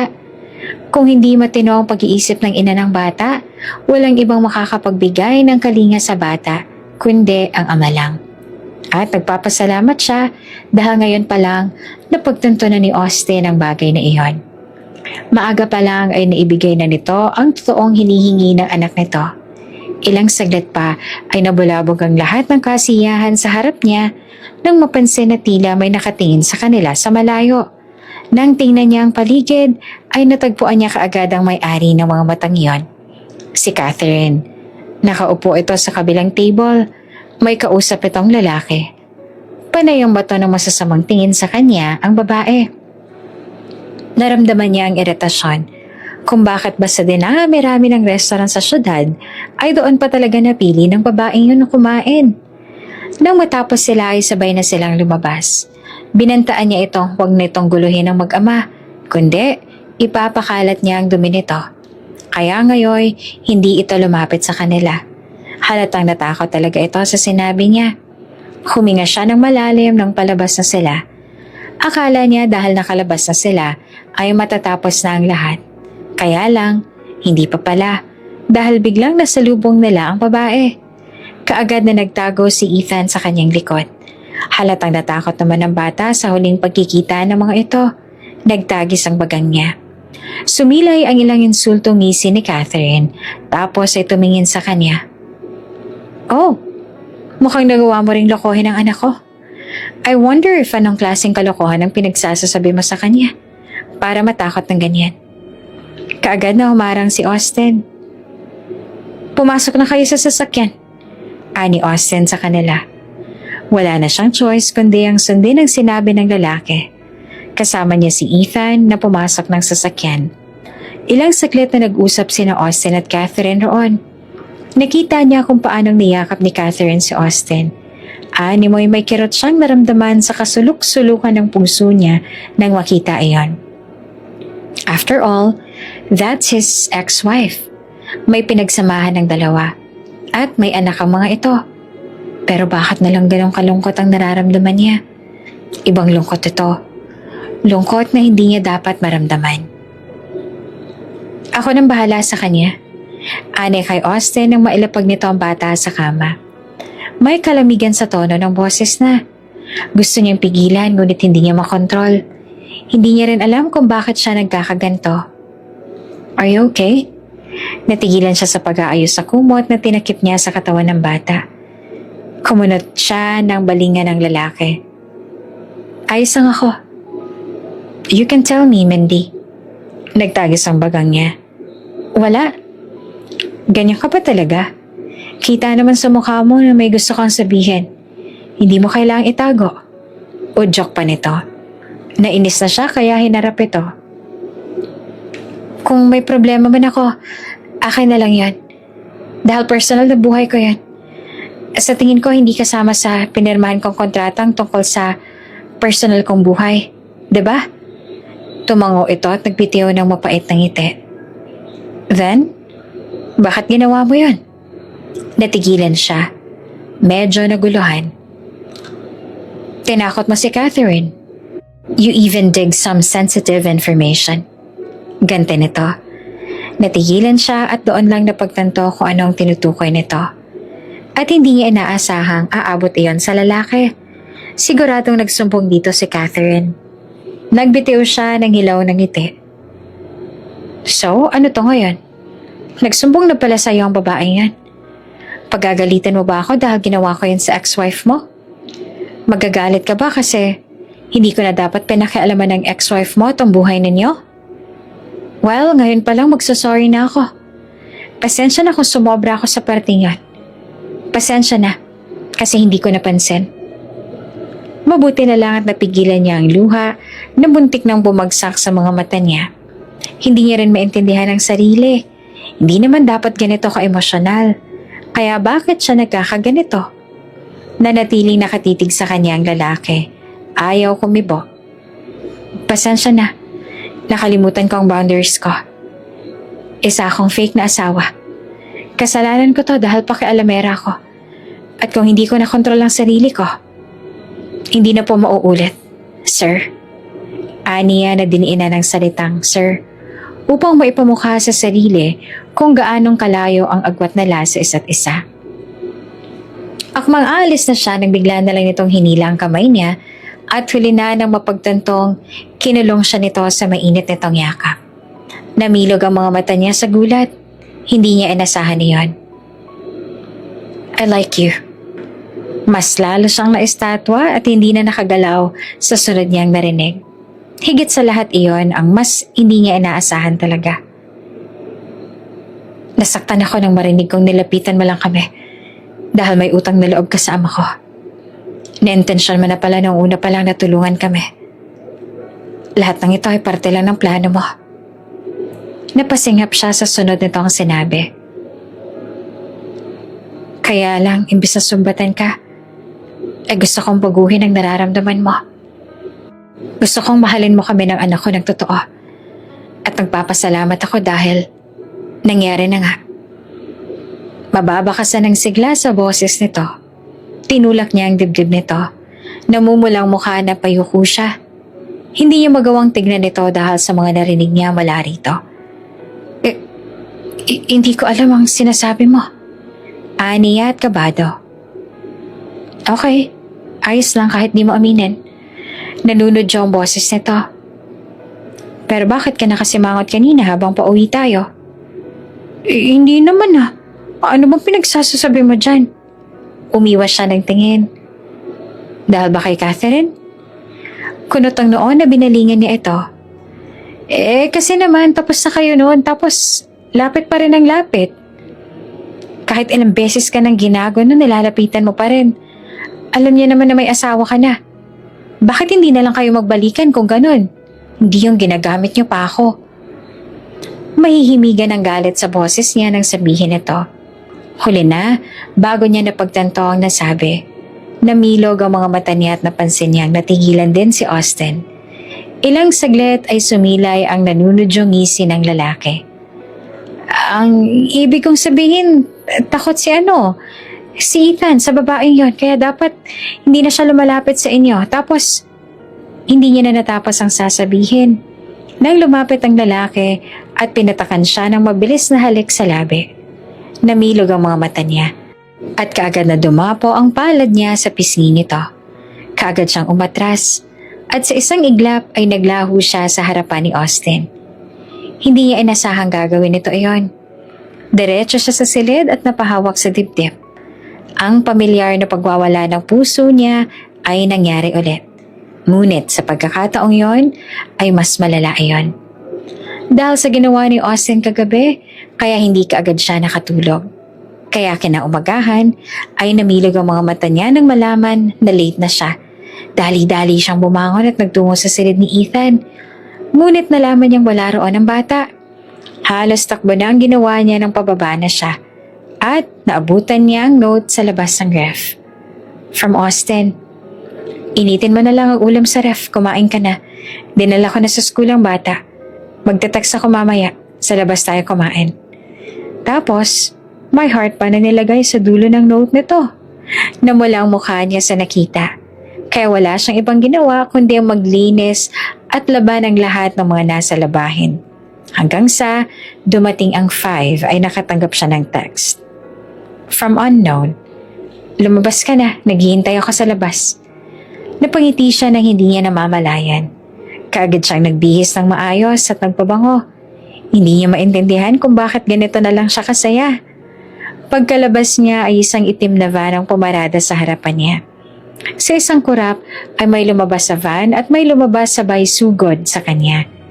Hindi niya na nagawang sumigaw at tumakbo dahil sa bilis ng pangyayari. Hinila siya ng 3 tao papasok sa van, sabay takip ng panyo sa bibig niya. May kung anong naamoy siya roon. Dahilan para mawalan siya ng malay. Nawalan ng lakas ang tuhod niya at hindi na alam ang sunod na nangyari. Nagawa na namin ang parte namin. Ida-drop na namin siya sa lumang bodega mamaya. Kayo nang bahala. Magbabakasyon na kami nito pagkatapos. Masyado na kaming mainit sa mata ng mga pulis. Narinig niya ang usapan sa paligid. Hindi niya na alam kung ano nangyayari sa paligid niya. Hindi niya malang magawang gumalaw. Nakalugmok siya sa kung saan. Tanging mga boses lang ang naririnig niya. 2 araw, akala ni Austin nung una na na-late lang ang babae o baka nagulat ito at nahiya kaya ayaw sumipot sa sinabi niya. Naisip niya rin na baka nilayasan siya. Kaya lang, nasa bahay pa ang lahat ng gamit ng babae. Maging ang bagong palit nitong damit ay nasa labahin nito. Hindi nito dala maging ang pera nito at nakita niyang kinuha nito ang note niya sa ref. Noong una ay nagdadalawang isip pa siyang i-check ang CCTV ng bahay dahil baka totoong nilayasan na nga siya ng babae matapos nitong nakawan ng halik. Gusto niyang mag-sorry dahil hindi siya nagpaalam. Dapat naging respectful man lang siya. Hindi yung basta-basta niya na lang iyong ginawa. Nakakabastos talaga iyon sa part nito. Kaya lang, iba ang nakita niya sa CCTV. Nakita niya kung paano ngumiti ang babae sa video. Tapos naglinis at kung ano-ano ang ginawa nito pagkatapos. Hanggang sa nakita nitong pinulot ang phone nito. May nag-text ito at kaagad na nagbihis pagkatapos nun. Kaya lang nakakunot ang noon niya sa part na yon. Dahil hindi naman siya nag-text ng oras na yon. Kaagad niyang iniwan ang monitor at mabilis na nagtungo sa silid ulit ng babae. Nagbabaka sakaling may makuha siyang information. Tapos, napansin niya ang phone nito. Kaagad niya itong dinampot at tinignan ng mga text. Mga bandang 5, nakatanggap ito ng text mula sa unknown number. From unknown, lumabas ka na. Naghihintay ako sa labas. Napatingin siya sa CCTV sa labas ng silid ng babae. Nakita niya rin ang isang CCTV na nakatapat sa ref nila. Hindi malabong nabasa ng taong yon ang sinulat niyang note sa ref. Kaya ginamit nitong opportunity iyon upang gamitin at lokohin si Mindy. Kinuha niya ang baseball bat sa lagayan niya, tapos hinampas niya ang CCTV nila roon. Tapos ay tumawag siya sa technician. Palitan mo lahat ng CCTV sa bahay. Siguraduhin mo ang ikakabit mong bago ay yung hindi basta-bastang nahahack at napapasok ang security system. Aniya sa tauhan. Wala nang CCTV sa labas ng bahay dahil pinapalitan niya iyon, kaya lang hindi kaagad na asikaso. Kumuyom ang kamao niya. Iyon ang isa sa pinagsisisihan niya. May gusto akong ipatrace na number. Gusto kong mapuntahan kaagad iyon maya-maya. Aniya sa tauhan niya. 2 araw nang wala ang babae. Nag-aalala na siya at baka nga may nangyari ng hindi maganda rito. Naalala niya ang mga patong-patong na illegal business ng pamilya ni Catherine. Si Mindy lang ang may nakakaalam niyon. Kaya mas lalo siyang naginala na si Mindy ang target nito dahil sa bagay na yon. Bakit 2 araw na hindi umuwi si Ate Mindy? Sa huli ay naitanong ng anak niya habang nasa biyahe sila. Huwag ka mag-alala. Ibabalik ko si Ate Mindy mo. Aniya sa anak. Ngumuso ang anak kaya ginulo niya ang buhok nito. Ramdam niya ang pagtatampo nito gayong hindi mala nagpaalam ang babae bago umalis. Daddy, sana si Ate Mindy na lang naging mommy ko. Natigilan siya sa sunod na sinabi ng bata. Napakurap siya at kumabog ang puso niya. Hindi niya inaasahan ganon ito kagusto ang babae para pangarapin na sana nito na ito na lang ang ina nito. Talaga bang gusto mo siyang maging mommy? Aniya nakabado pa rin. Tumango ang bata at ngumiti. Opo, gustong-gusto ko na siyang tawagin na mommy imbes na Ate Mindy. Sumilay ang tipid ng ngiti sa labi niya. Ngunit sa kaloob-looban niya ay nagwawala na ang puso niya sa ideyang iyon. Nang makarating sila sa school ay inabot niya na ang lunchbox nito. Huwag ka mag-aalala. Pakakasalan ko ang Ate Mindy mo para maging mommy mo siya. Aniya sa anak bago ito pumasok sa paaralan. Namilog pa ang mga mata ng anak. Halatang nagustuhan ito ang sinabi niya. Masayang masaya ito nang tumakbo papasok sa school. Nabuo ang araw ng anak niya dahil lang sa sinabi niya. Ilang saglit ay biglang tumunog ang phone niya at nakita ang pangalan ng tauhan sa screen. Sir, may lead na kami kung saan ang location ng numero na nag-text kay Miss Mindy. Kaya niya kinabig ang manibela upang mag-U-turn sa kinaroroonan niya. Patungo sa kung saan man naroon ang lokasyon ng naturang tawag. Kaagad na sumama sa kanya mga taong may alam ng lead. May ibang tauhan na nauna na papunta na roon sa location. May kaba sa dibdib niya habang nasa biyahe sila. Hindi niya alam kung sino nagmamay-ari ng number na yon at kung sino ang may pakanahan ng lahat ng ito. Ilang minuto lang ang biyahe, narating nila ang isang club na kaagad na pinasok ng mga tauhan at tinumbok ang kinaroroonan ng naturang location ng numero. Hanggang sa dinala sila sa isang private room at naabutan Ang dalawang taong may ginagawang milagro. Hindi ko po alam ang sinasabi niyo, sir. Baka wrong send lang po yan ng girlfriend ko. Nagsiselos kasi siya. Ani ng lalaki na nakitang may text nga na gano'n na ipinadala sa numero ni Mendy. Hindi sila kaagad naniwala at kinaladkad ang lalaki palabas ng private room upang dalhin sa van nila. Wala po talaga akong alam. Hindi ko po talaga kilala kung sino yung sinasabi ninyo. Baka aksidente ko lang po na nadaya lang numero. Hindi ko po alam. Maniwala po kayo. Sigaw-sigaw ng lalaki sa sasakyan habang nasa biyahe sila. May kasama siyang dalawang tauhan sa likod na may hawak sa lalaki. Maingay ito, pero nakatuon ang atensyon sa unahan. Bakas ang kaseryosohan sa mga mata. Hindi niya pinaniniwalaan ang anumang sabihin nito. Hindi siya naniniwalang nagkataon lang iyon. Hindi siya naniniwalang aksidente lang. Ayaw niyang maniwalang may masamang nangyari nga sa babae. Pero iyon ang nararamdaman niya. Sana nga lumayas lang ito dahil nabastos ito. Sana nga safe lang ito kung nasaan man ito ngayon. Kaya lang hindi niya maalis sa isipan ang mukha na nakita niya noong mabasa nito ang note na iniwan niya. Nagawa pa nitong kumanta-kanta habang naghuhugas ng pinggan, habang naglalaba at nagbihis. Kita ang excitement nito nang makita ang text at umalis. Tapos biglang hindi ito nakabalik sa bahay at hindi sumipot sa usapan nila. Ikanta mo ng mga boss mo kung ayaw mo habang buhay na makulong dito. Nakatayo siya sa labas ng interrogation room. Nakatitig siya sa lalaking walang saplot pang itaas habang patuloy na tumatanggi sa sinasabi ng kanyang tauhan. Hanggang ngayon ay hirap pa rin silang paaminin ito. Ilang saglit ay kumunot ang noon niya nang mapansin ang mapag-vibrate ng phone niya. Hinugot at tininan niya ang nasa screen. Unknown number yon. Hello? Niya na kunot ang noo. Matagal bago nagsalita ang nasa kabilang linya. Ngunit narinig niya ang mga paghinga nito roon. Ilang saglit ay nagsimula ito magsalita. Oh, Austin. Para siyang binuhusan ng isang balding yelo nang marinig ang boses na nasa kabilang linya. Si Mindy, ang babaeng hinahanap, ang nasa kabilang linya. Nasaan ka? Kamusta ka? Sino kasama mo? Pupuntahan ka namin. Huwag mo ipababa ang tawag. Natatarantang sambit niya. Napatingin sa kanya ang mga tauhan niya at sinenyasyan siya ng mga itong i-trace ang tawag. Alerto naman na kumilos agad ang lahat. Huwag na. Tumawag lang ako para sabihin gusto ko nang tapusin ang kontrata sa'yo. Ayoko maging asawa mo. At ginamit lang kita dahil gusto ko rin yumaman.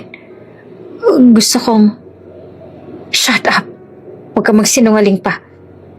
Alam ko kapag nagsisinungaling ka, nabubulol ka.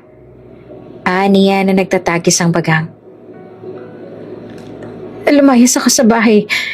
Lumayas ako kasi hindi kita mahal. Lumayas ako kasi ayoko tuparin ang kasunduan natin.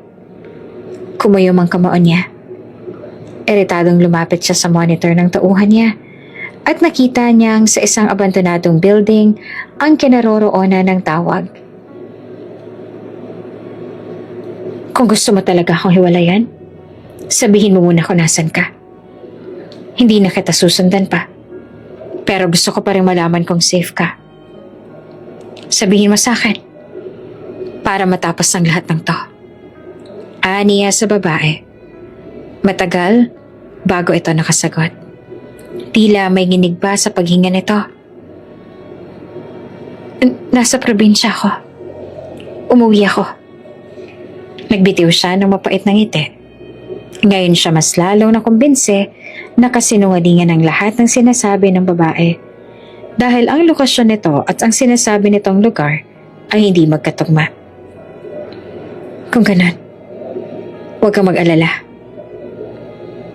Ingatan mo ang sarili mo. Niya sa nanginginig na kamay. Hindi na nagsalita si Mindy at pinatay na ang tawag. Tapos ang tawag ay tinungo niya na ang lalaki sa interrogation room. Isang malakas na sapak ang pinakawalan niya dahilan para mahulog ito sa upuan. Dalhin mo kami dito. Sa oras na magsinungaling ka pa, Hindi ako magdadalawang isip na pasabungin ang pugo mo. Ani niya tapos ay pinakita ang lokasyon na nasa phone niya. Namilog ang mga mata ng lalaki. Umiling ito kaya lang hinugot niya ang baril ng tauhan niya at kinasa, sabay tutok sa ulo ng lalaki. Magsasalita ako. Dadalhin ko kay Ron. Please, huwag niyo akong papatayin. Nanginginig ito nang sa wakas ay nagsalita na ito. Kanina pa nito sinasayang ang oras nila. Kung nakipag-cooperate lang sana agad ang lalaking ito, ay dapat tapos na sila. Binaba niya ang garil, tapos ay umalis. Nauna siya sa sasakyan at kinaladkad na ang ibang tauhan ng lalaking hawak nila upang isakay sa sasakyan. Ito ang magdadala sa kanila sa lugar na kinaroroonan ni Mindy. Oras na nalaman niya kung sino ang may pakana ng lahat ng to, titiyakin niyang malalagot ito sa kanya. Sa kabilang banda, ay basa ng luha ang pisngi ni Mindy habang nakatitig ng masama kay Catherine. Oo, si Catherine ang may pakana ng lahat ng ito.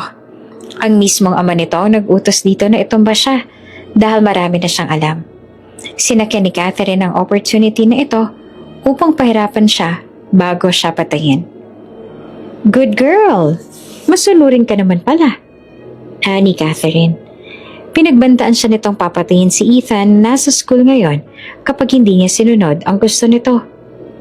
Walang hiya ka. Sarili mong anak papatayin mo para lang sa mga gusto mo. Mas matimbang pa ba sa'yo ang mga gusto mo kaysa sa anak mo? Galit niyang sigaw. Kaya ako siya iniwan kasi hindi naman siya importante sa akin. Tapos tatanungin mo ako ngayon kung importante siya sa akin. Nagpapatawa ka ba? Tsaka wala akong anak ano? Hindi ko siya anak. Tumawa ito matapos sabihin iyon. Natulala siya sa narinig mula rito. Napagtanto niya ang tuluyan na nga itong nabaliw. Wala na itong kinikilalang pamilya. Tuluyan na itong nawala sa sarili. Pera, bags, heels, sasakyan at kung ano-anong bagay na mahal ko. Yon ang totoong anak ko. Nakikita mo ba tong Gucci ko? Nito sabay turo sa kumikinang na heels. Yan ang totoong baby ko. Yan ang totoong anak ko. Yan ang anak ko. Tapos tumawa ulit ito. Parang gusto niya magtawag ng doktor para i-check ang utak ng babaeng nasa harapan niya. You've done enough for me. Ngayon, for the last wave. Tapos ay tinuro nito ang mahabang mesa na may kagamitan para sa operasyon. Ihihiga ka mamaya dyan para i-harvest ang mga organs mo. Ibebenta ko mga organs mo to buy another heels, to have money. Bala ko mag-tour sa France.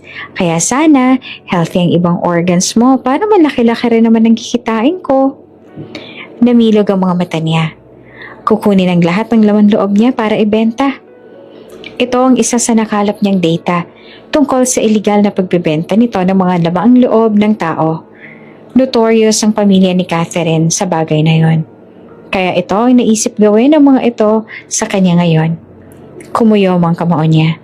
Pumikit siya at naalala ang mga masasayang araw kasama ang mag-ama. Ang mga ngiti ng dalawa ay kaagad na nag-flashback sa isipan niya. Ang mga panahong masayang kasama niya ang mga ito. Unti-unting tumulo ang luha sa pisngi niya.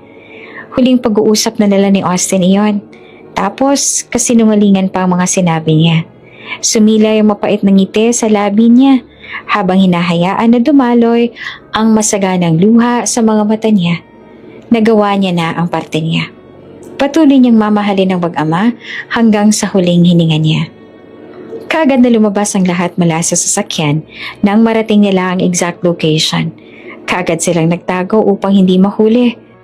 Marami sila pero kailangan nila ng magandang teknik para hindi na makatakas ang iba pa. At baka kung ano ang gawin ng mga nasa loob kay Mindy, oras na malaman ng mga ito na natunton na nila ang lokasyon ng mga ito. Ano ba? Ang bagal kumilos, dalian mo! Bulalas ang isa sa kasamahan nila habang kaladkad ang lalaking bihag nila. Nasa kamay niya ang baril nang tumakbo siya sa malaking poste ng building. Nagtago siya roon at panayang tingin sa paligid bago lumarga. Nagpasalamat siya Alam siya sa mga ganito.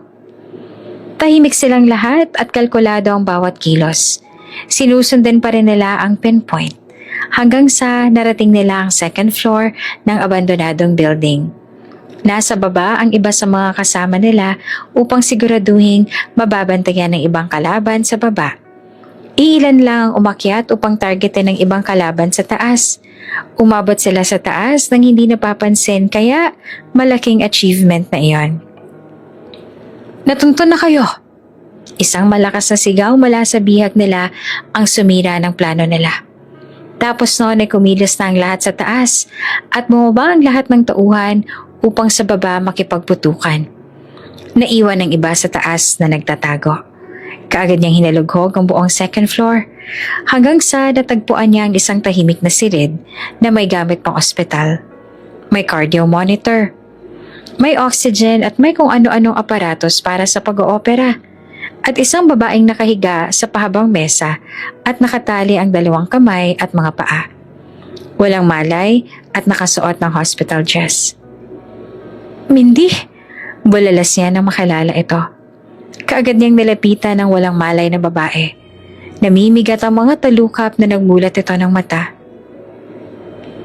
Kahit sa panaginip, ikaw pa rin ang nakikita ko. Mamamatay na lang ako, ikaw pa rin ang makikita ko. Ganun na lang ba talaga kita kamahal para mangyari to?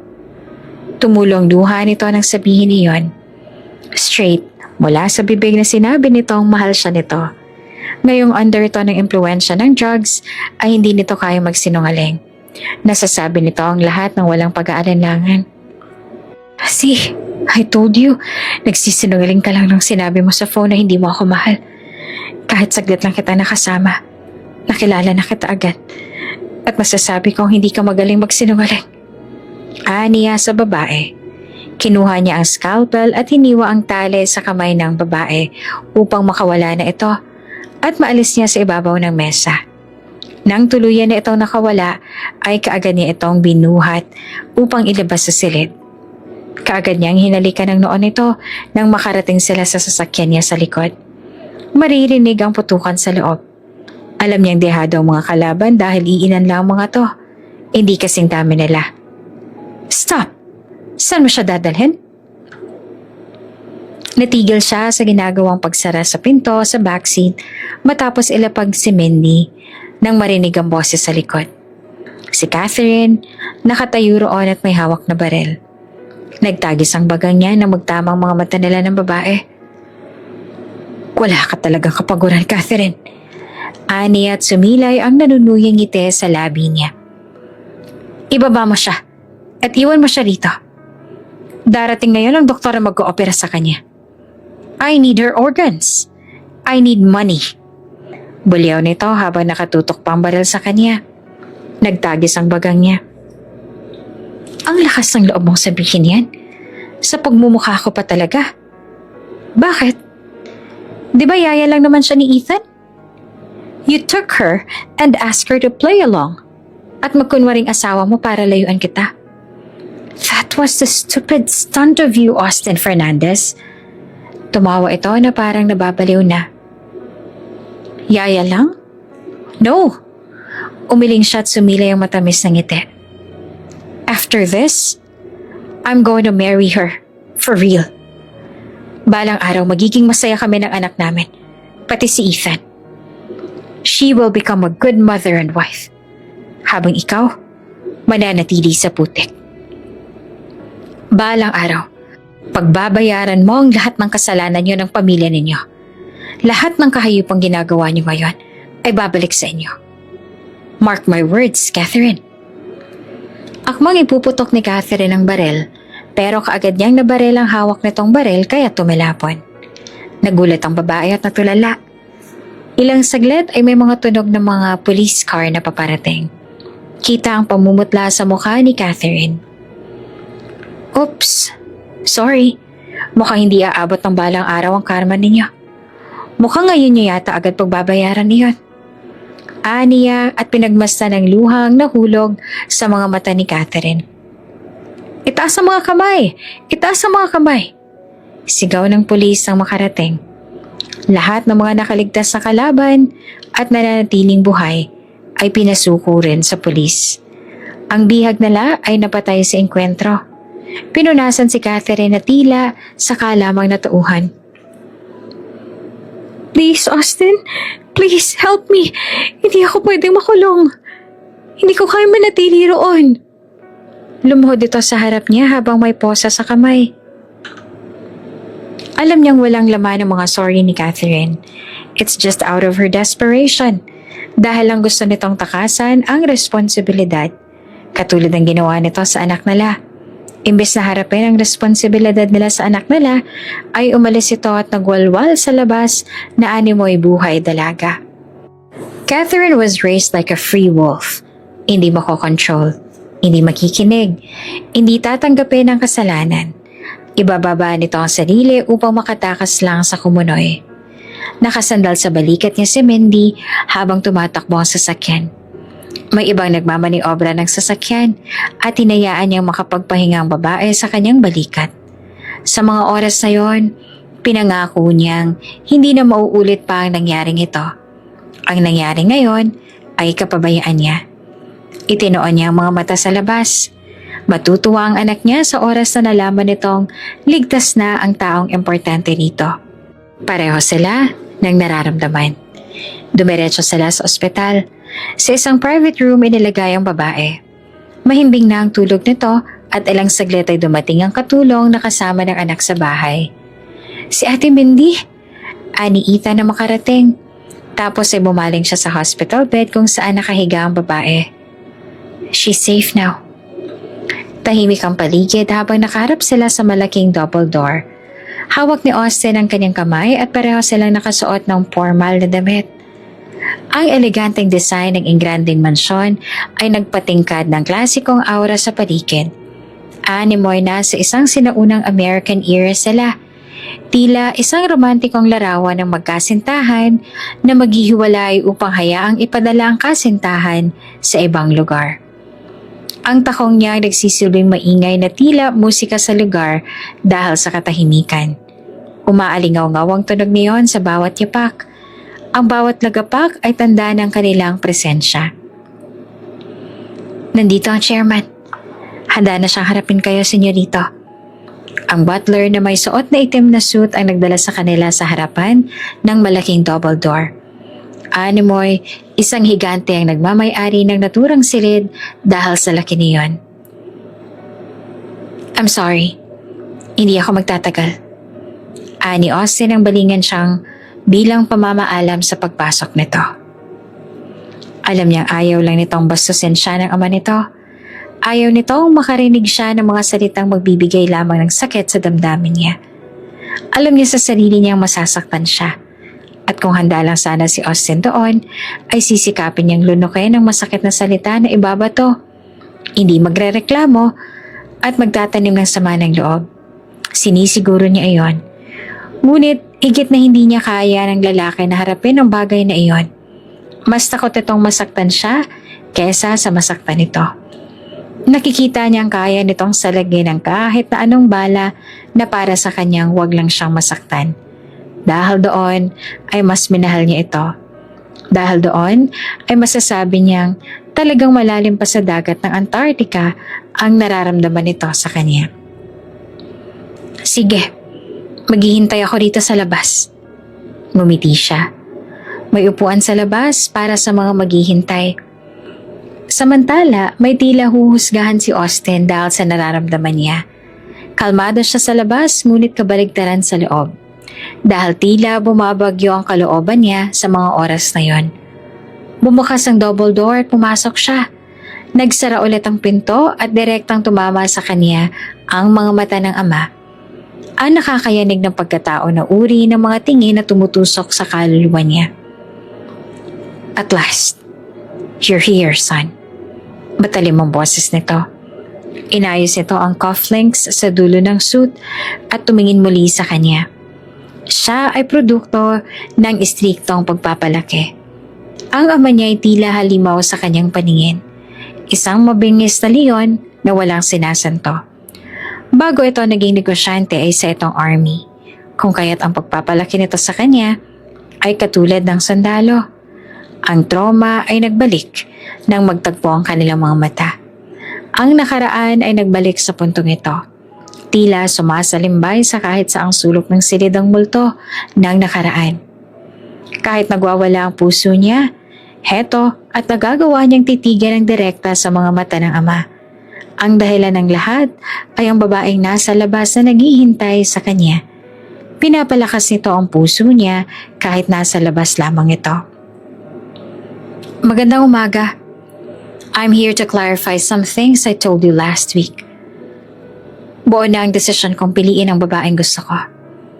Kahit tumanggi kayo at alisin man sa akin ang mana, wala akong pakialam. Pakakasalan ko siya. Humugot siya ng malalim na paghinga. Ilang saglit pa ay biglang tumawa ang kanyang ama. Tawa nang may pangungot siya. Akala ko'y babatiin mo ako bago mo malang sinabi ang sadya mo. Napapailing ito. Kumuyom ang kamao niya.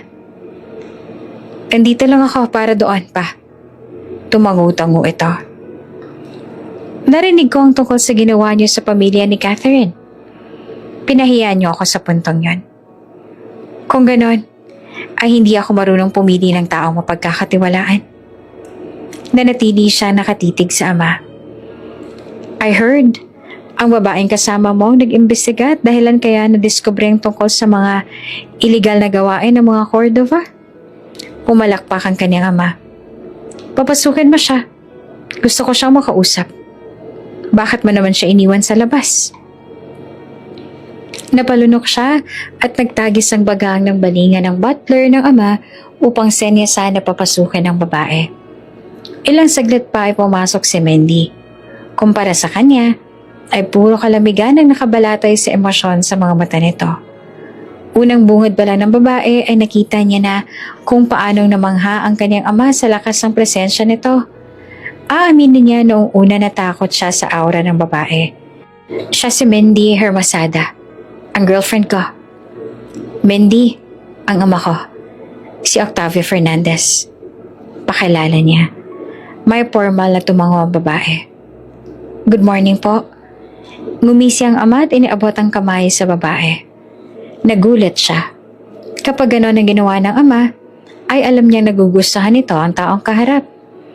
Inabot naman ni Mendy ang kamay at nakipagkamay rin sa ama niya. Binalingan siya ng ama. Nananatiling seryoso ang kanyang aura habang nakiramdam lang. Ito ang matapang na babae nagpataob kay Hiner.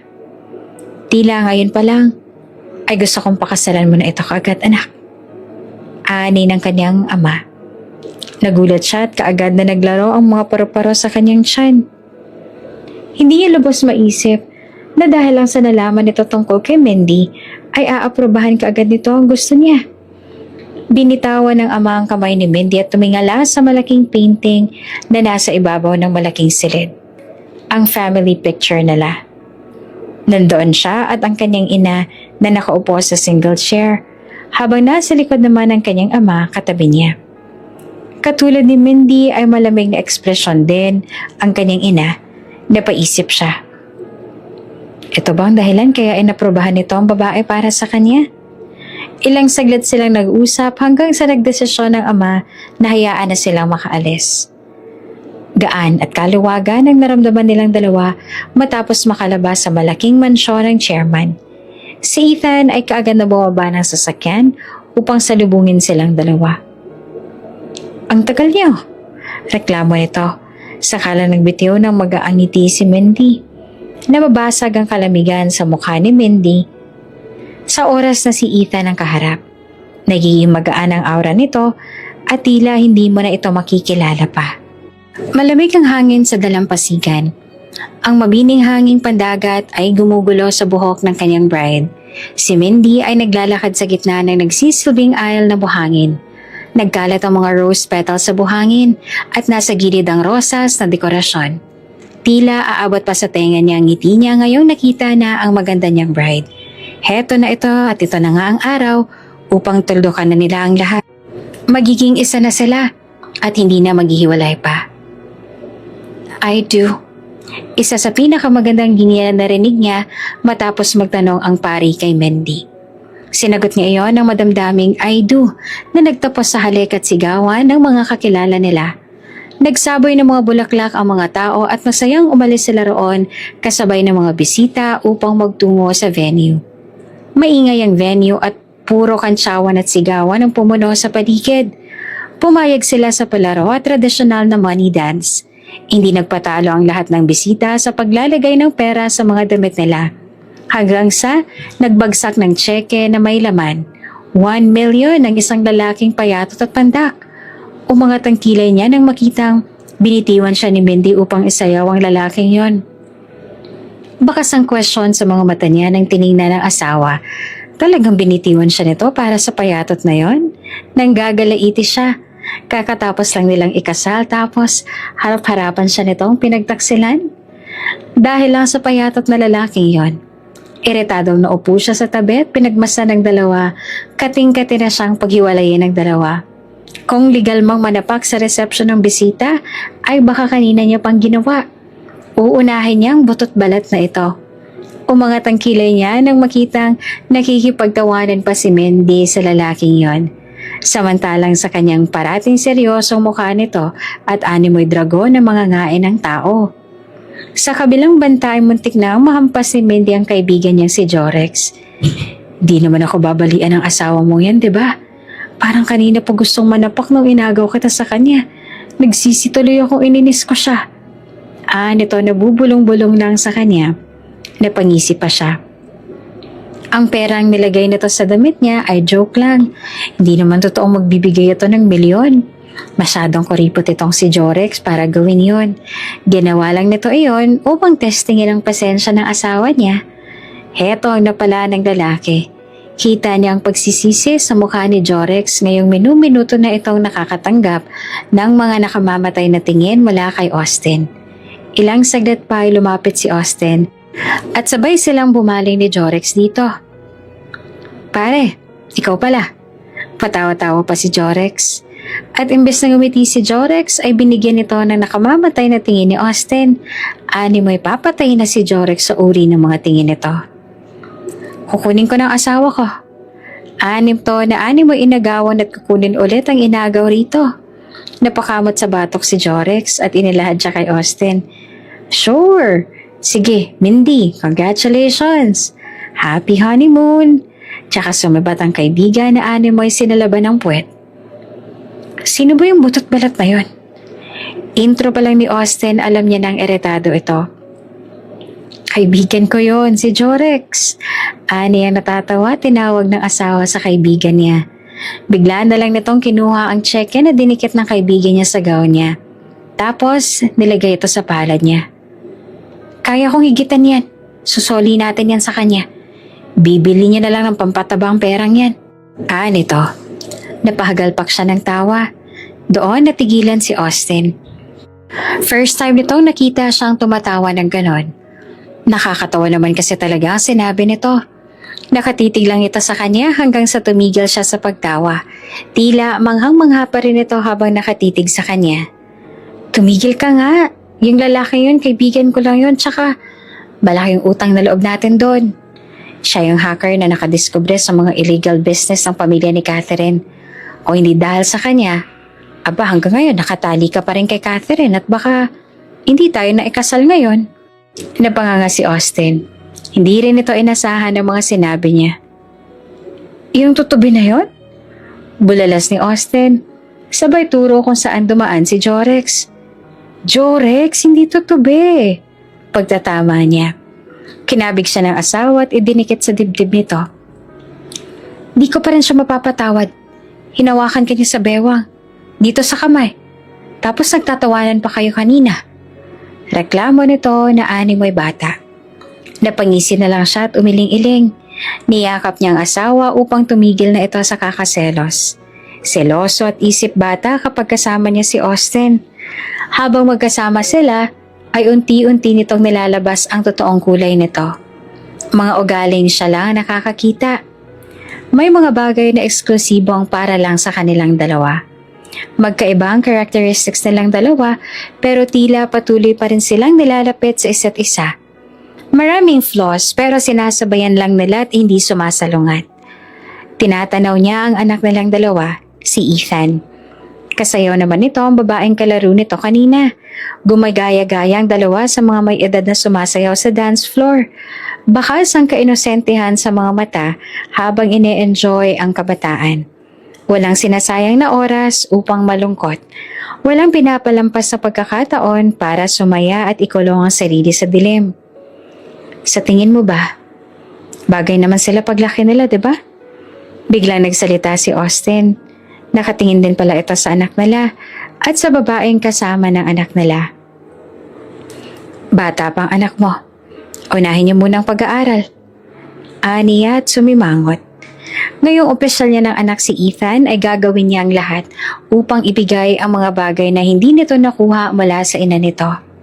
Tinupad niya ang pangarap nitong maging ina nito. Tinupad niya ang pangarap ni Austin na maging asawa nito. At tinupad niya ang pangarap niya para sa sariling maging pamilya ang mag-ama na ito na sinayang ng taong minsan na rin na dumaan at nag-iwan sa mga ito. Pinapangako niyang iingatan niya ang pamilyang ito at ituturing na kayamanan. Pupunan niya ang mga panahong pinagkait sa mga ito. Siya ang magsisilbing ilaw sa tahanang minsan na rin nawala ng liwanag at matagal na naghirap sa gitna ng kadiliman. Hindi siya mapupunde at sisikaping magliwanag hanggang sa huli.